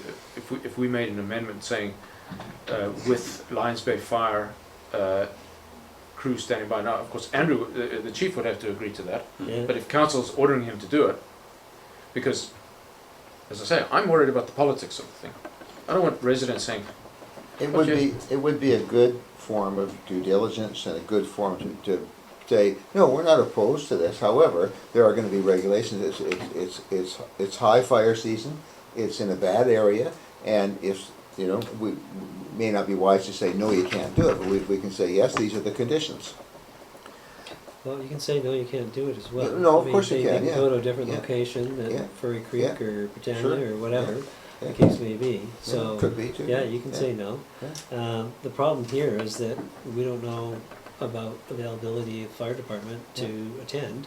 Sounds like it's a little bit open-ended in terms of the date and time. So trying to line up volunteers to be there. So why don't we flip it to Andrew and see what he has to say? well, it's not very, I mean, he won't know if he's going to have a crew standing by for 6 hours Well, for a $50 call-out fee, because that's what it is, right? But we need to ask that question, don't we? Or do they get paid by a number of hours? Paid by the Charge hour. them $1,000. Yeah, and I'm sure the film people can stretch it. I mean, that's not the issue. I'm not sure what the rate is, but when I was working, that's many years ago, it was about $300 an hour for the pumper and crew to be there. Yeah. Yeah, I mean, that's chump change for these guys, presuming they've got a budget. I think if they want to do it, they'll do it, or they won't. I mean, it begs the bigger question, do we actually want to encourage filming in Lions Bay? But that's not under debate right now. So does somebody want to propose a second clause subject to Lions Bay Fire being available and on standby for the full duration of the burn? Paid for by the film company. Yeah, as paid for. That means that if they can't do it, well then, if we can't furnish a crew, then they can't do it. Does that work? Being available and present. Yeah, not a call present. Yeah, present, sitting there with the truck, Being because available that and looks, present. improves the optics slightly. Subject to Lions Bay Fire Rescue being present. Being available and present with required equipment. Yeah. Fees to be covered by applicant, At the cost of the applicant. at the cost of the applicant. What the cost of the applicant. Okay, so I'll make that But motion. the determination of that cost. So, You okay with that? Because you had some, you had a raised eyebrow there. well, I was thinking, I'm kind of vacillating. I mean, why? I mean, this is the canoe day as well, so the place is kind of, Oh, this is the canoe day? Yes. yes. So I mean, the place is kind of loaded. Oh, Left is, yeah. oh, So I'm thinking, okay, that kind of Which shot our beach is it? Up Yeah. by that? place for the oh, morning, afternoon, and the cleanup and blah blah blah. So This is on Brunswick, eh? Mm. Yeah, no, that's not good. I don't want film crews with a, I mean, TV, because it's going to be covered by the media. Yeah. The Prime Minister is supposedly going to be there, here, allegedly. Good point. And some film production company with their lights and their self-important people with clipboards are burning a propane fire on Brunswick. No, not on this date. Unfortunate date. What if it's the 13th? Because they've got both dates. 13th only. And if that doesn't work, make another application. or let's say not on the 12th. Just Not- say no. 13th, 14th? Yeah, anything that isn't the 12th. Yep. Yeah, good catch.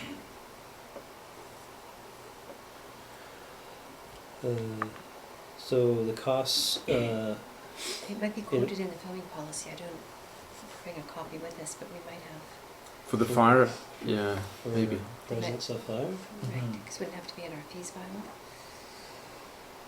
And I think it might be quoted in the filming policy.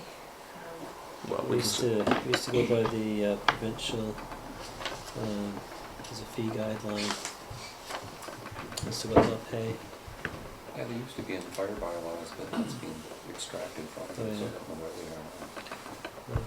Well, what does West Van charge for that kind of stuff if they do it? no, we have to have the provision for it, but I think I remember seeing somewhere in the It fire, is somewhere, I remember seeing it. Lions Bay Fire standby, Mhm. or cleanup, or availability. Yeah, I think I've seen it before somewhere too, I just don't remember where. I'm pretty sure we got that part covered. So in accordance with LBFR, You would know. fees or provincial regulations if necessary. I don't know. Okay, well, as amended, well, you can tweak that. I mean, the intent is clear. Or could we also, Next day. Yeah, could we next. also authorize the crew on the scene the authority to shut the thing down if we find any unsafe practices? But I think That's the real- the fire chief or his Yeah, fire designee chief- will fire do that chief can anyway. do that. Yeah, yeah. Yeah. I don't think we need to That's say his that. job. The fire chief won't be there though. No, but he's designated, the crew His chief. designate can be there. Yeah. Okay, That was required. Okay, so it says, subject to LBFR being available and present with required crew and equipment at the cost of the applicant in accordance with LBFR fees.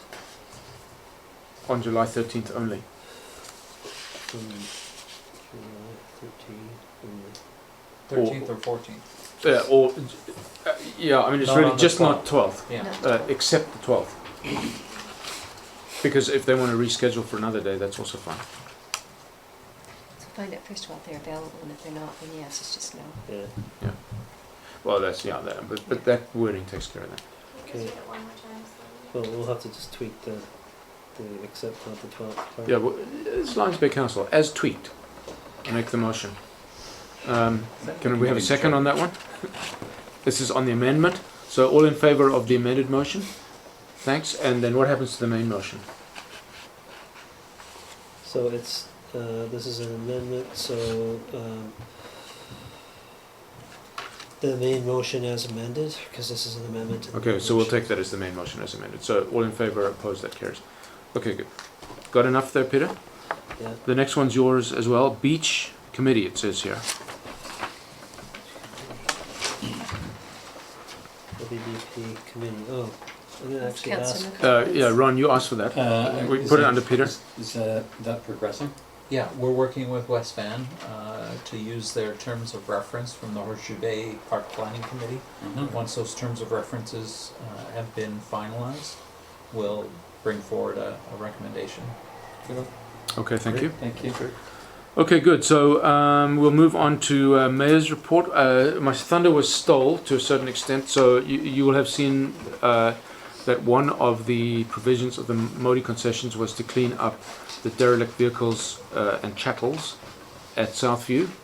They disappeared on Sunday, of all strange days. So that's good. I haven't heard from the That's my question. You haven't the heard benefiting residents yet. But the unbenefiting resident. Well, I'm sure he they're was not. provided notice. Yeah. Sure, he would not be very happy, but so I'll hear about that. Just so you know that happened. Modi came through there, and Modi also came through with this report, which I recommend to you to read. We're not going to go through it now. I will just say that traffic is growing significantly. Peak month is August, 25,000 vehicles a day, which is quite a lot. The weekend and weekday traffic profiles are quite different. A lot of people head north in the morning and head south in the evening on the weekends, and there's a typical commuting pattern on the weekdays. So spikes in the morning and the evening. Northbound and southbound traffic speed patterns are virtually identical, weekends, weekday, and essentially you will see,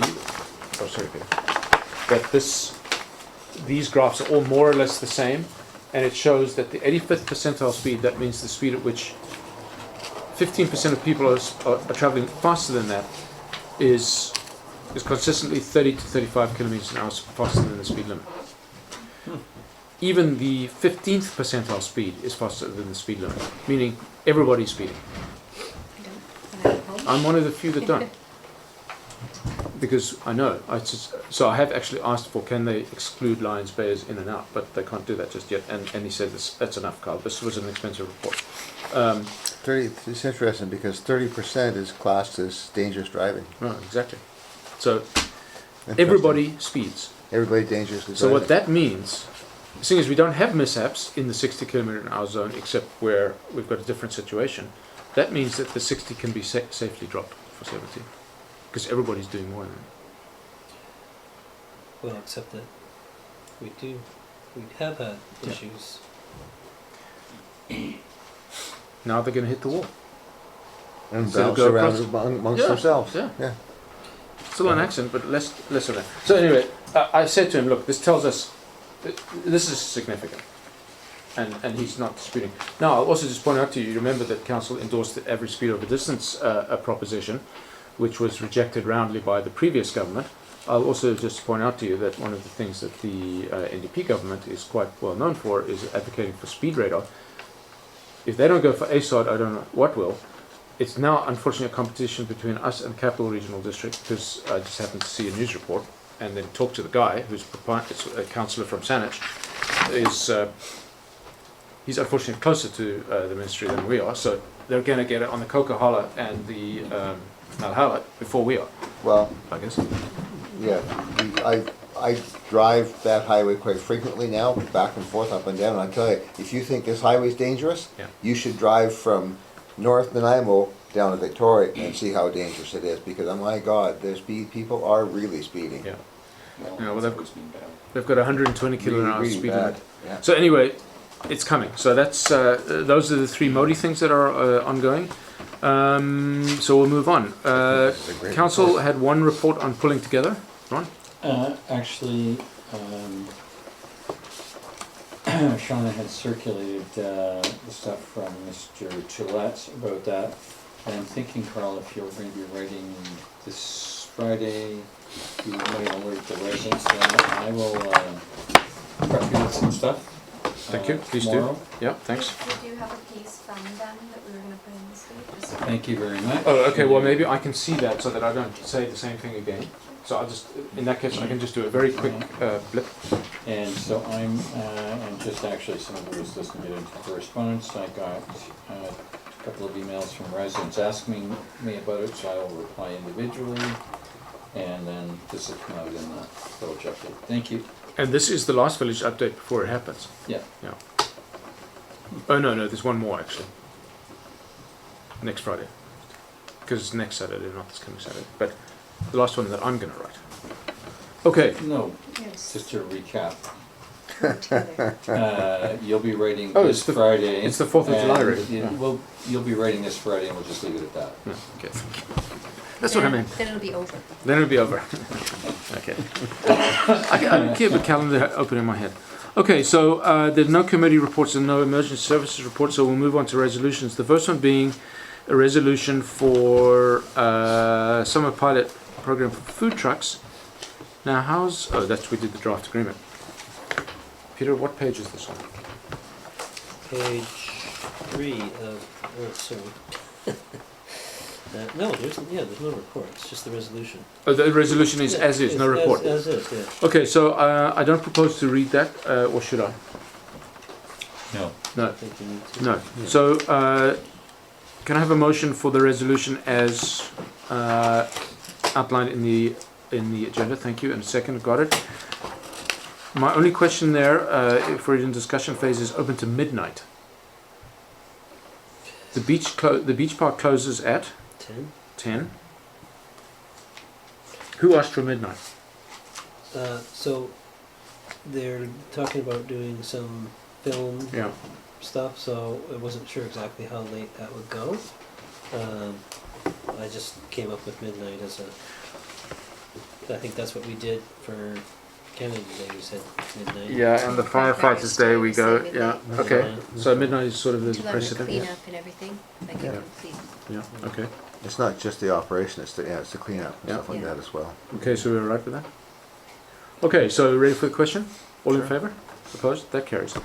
Okay, we have a resolution in front of us that is for a special meeting on August 2nd. Can we have a motion? Just a motion in a second, thanks. My question is, why don't we just resolve that right now? Because if you did, then It's we'd a- have to have the election too soon. Yeah, Because it's it a, has to be within 80 it's days. just- Of appointment? Yeah. it's a number of days. So, what time on the 2nd would people be available? What day is I that? don't anticipate this taking long. What day is the second? It's a Wednesday? Yeah, Yeah, anytime's fine for me. okay. Yeah, it's good for me too. Morning Morning's better. is okay? Yeah. 10 o'clock? 10? Yeah, that's Yeah. fine. Or Yeah. sooner. Okay. Or Yeah. sooner. Yeah. Yeah, it's fine. I was Sean just do a diary request, a calendar request. Yeah, we'll just, yeah. Okay, so the resolution to hold a special meeting on August 2nd at 10 o'clock to appoint the chief election officer and deputies. All in favour? Opposed? That carries. Okay, now we've got a few adoptions, so we'll run through them. First is, can I have a motion to adopt Lions Bay Parks Regulation Amendment Bylaw number 448 of 2012, Amendment Bylaw number 527 of 2017? Thanks. And second, any discussion? All in favour? Opposed? That carries. I have a motion to adopt Traffic and Parking Bylaw number 413 2009, Amendment Bylaw number 528 2017. Motion? Second? Any discussion? All in favour? Opposed? That carries. May I have a motion to adopt Council Procedures Bylaw number 476? Just want to check this. What page was that? 89.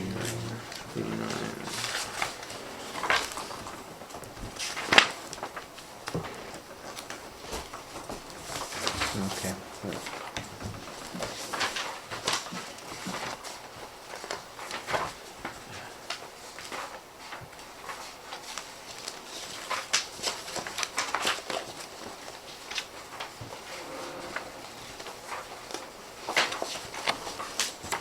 Damn it. There was my question. Sorry, I know we've just adopted it, but can I just ask, Peter, in the traffic and parking bylaw, no person shall skateboard, rollerblade, or operate a push scooter upon any highway unless wearing a helmet. We didn't say anything about cycling, or is that covered by provincial regulation? I'm not sure. It's actually covered. It is covered. Is it provincial? I think it is. I think it is provincial. I think it is. It's covered on highway. I'm pretty sure. Well, it's not that highway. It's our. I mean, it's our roads, right?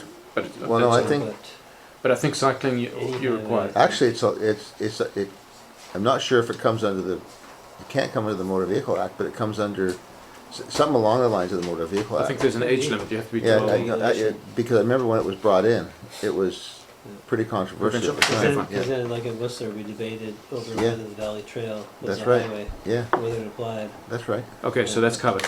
Okay, good. Thanks. Sorry to go back, even though we've done it.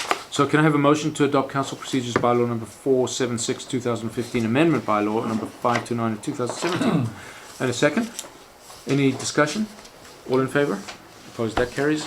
And can I have a motion to adopt Fees Bylaw number 497 of 2016, Amendment Bylaw number 530 of 2017? I'll take that as a motion. A second? And any discussion? All in favour? Opposed? That carries. And finally, may I have a motion to adopt Development Application Procedures Bylaw number 431 of 2011, Amendment Bylaw number 531 of 2017. Motion? Second? Discussion? Well, I just want to confirm that I don't have something on that.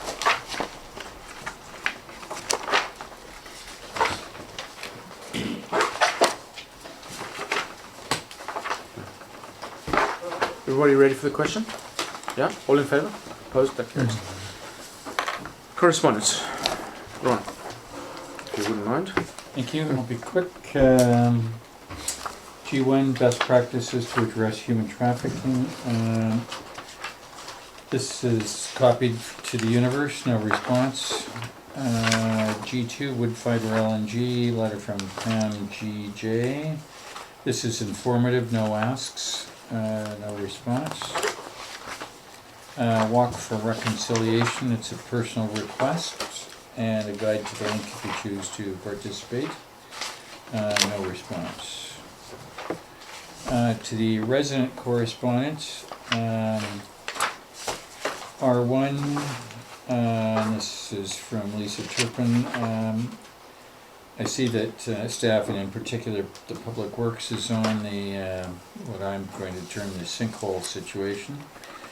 And I mean, I saw this when it was happening because it was running up and down. So I believe Public Works is the face of this to the resident. And if they're in correspondence or face-to-face, I think no answer.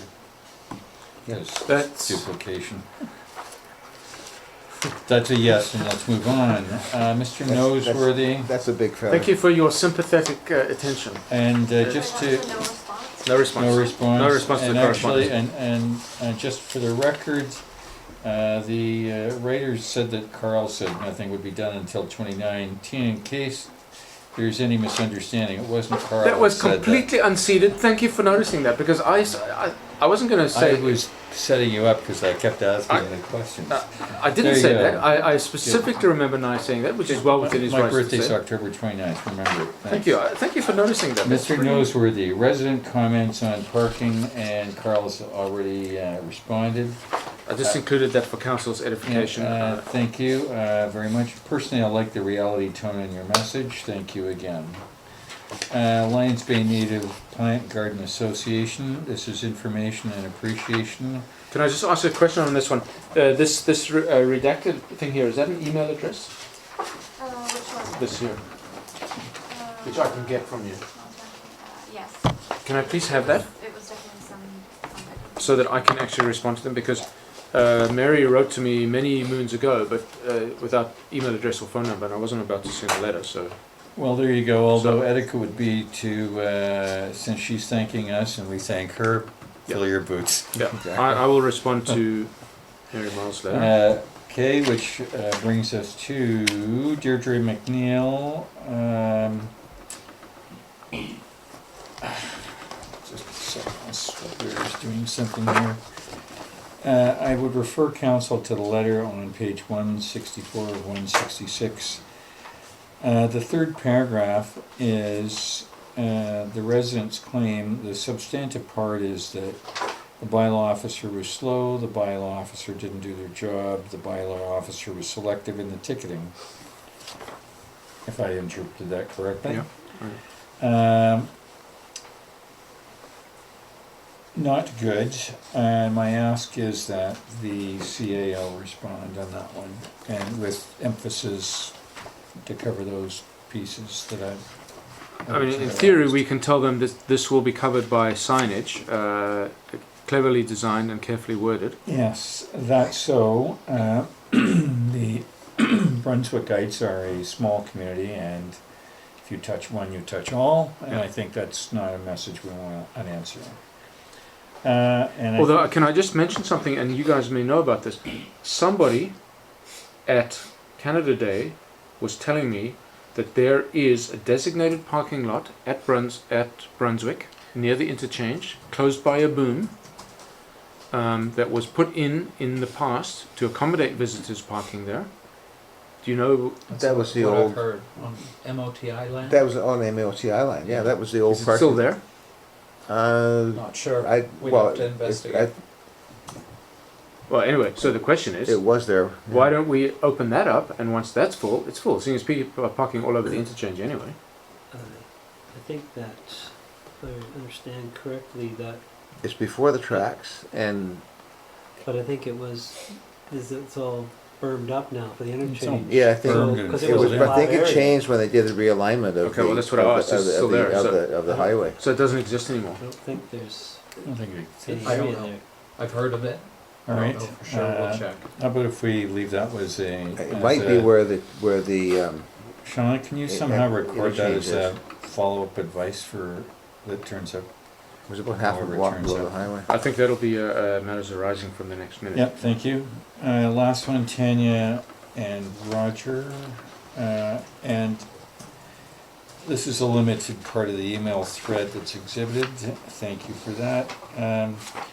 I think that based on the decisions that we've done today, I'd ask that the CAO respond on that one.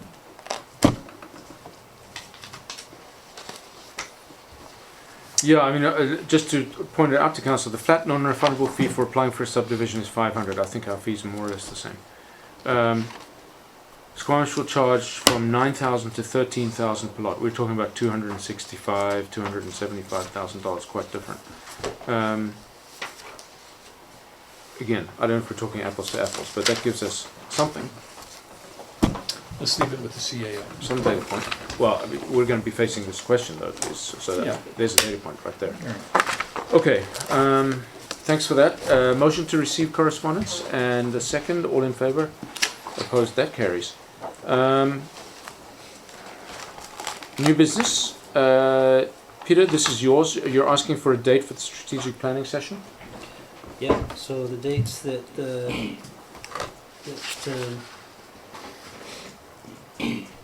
Allison Hapkirk had available were September 12, 13, or November 14, 15. Same format as before, so an afternoon, evening, the first, and then a morning, the second? So these are Tuesday, Wednesdays. I don't want to be a stick in the mud, but the only one that suits me would be November, because I'll be gone. 12th, 13th, no, I'll still be here, no, that's true. I'll be all right. Actually, Jim, both you and I Yeah. are here. I also don't Yeah, like the okay, September that's one, right, yeah. because it's That's just right, we're before both our here. new councillor comes on. It would be a little... The other one is too, isn't it? Or no, it's October one. Yeah, no, we'll have the councillor by then. October, so yeah. So that's the That means primary November is difference gonna be between the the best. two.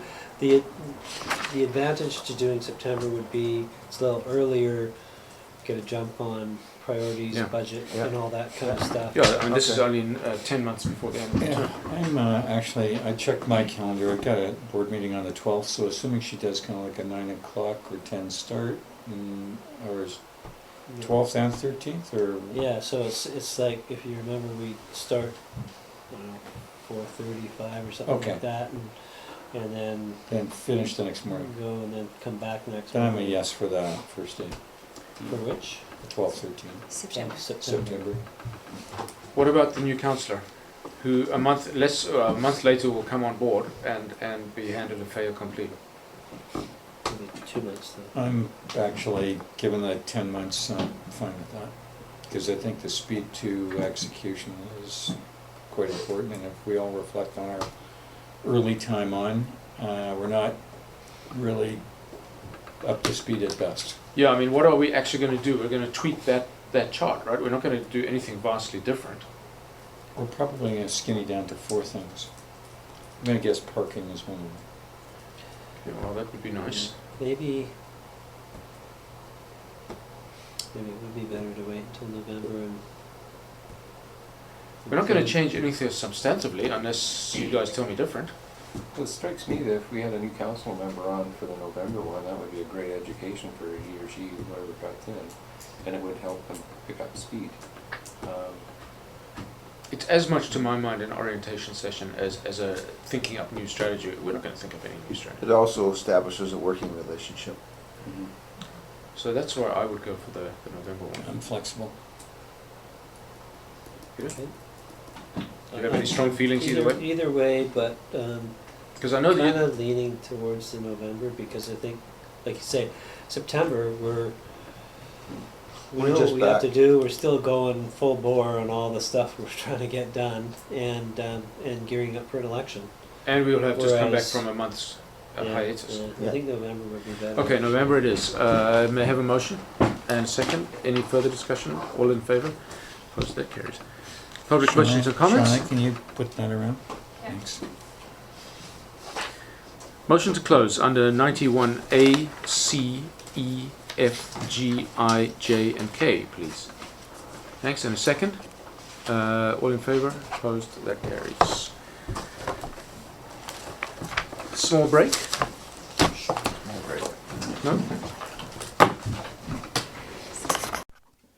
Okay, we're resuming open council meeting from closed with a few items to report out. The first is that the temporary use permit policy for short-term rentals was discussed in closed relating to some enforcement issues, and subsequently, do we have to approve it now, or did we approve it in closed? We have. No, we were going to approve it. We're going to approve it now. Yeah. So I'll take a motion to approve the temporary use permit as amended. Thanks, and a second. Any discussion? All in favour? Opposed? That carries. And second item to report out is, please remind me. Is the meeting dates in September. Okay, just run for So the report. September 5th, the idea was to move it to the 12th and to cancel the September 19th. Very good. Okay. Third, council approved selection of realtor for marketing of the property between 51 and 53 Brunswick Beach Road. And that person is? Tara McGilligan. Thank you. And is that it?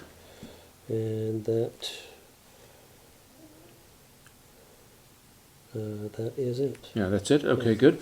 So with that, we'll. CAO Oh. mid-year review. Oh, thank you. Yes, that wasn't quite it. Council also undertook a mid-year performance review of the CAO, although it's not stipulated in the employment contract. It's a sort of mutually beneficial exercise. That was concluded. And we're all still in one piece. That's a good thing. Okay, so is that it? That's all I've got. Yeah. Yep. Fine. Okay, good. So with that, we'll conclude the reporting out, and I'll ask for a motion to adjourn and a second. All in favour? Opposed? That carries. Meeting adjourned.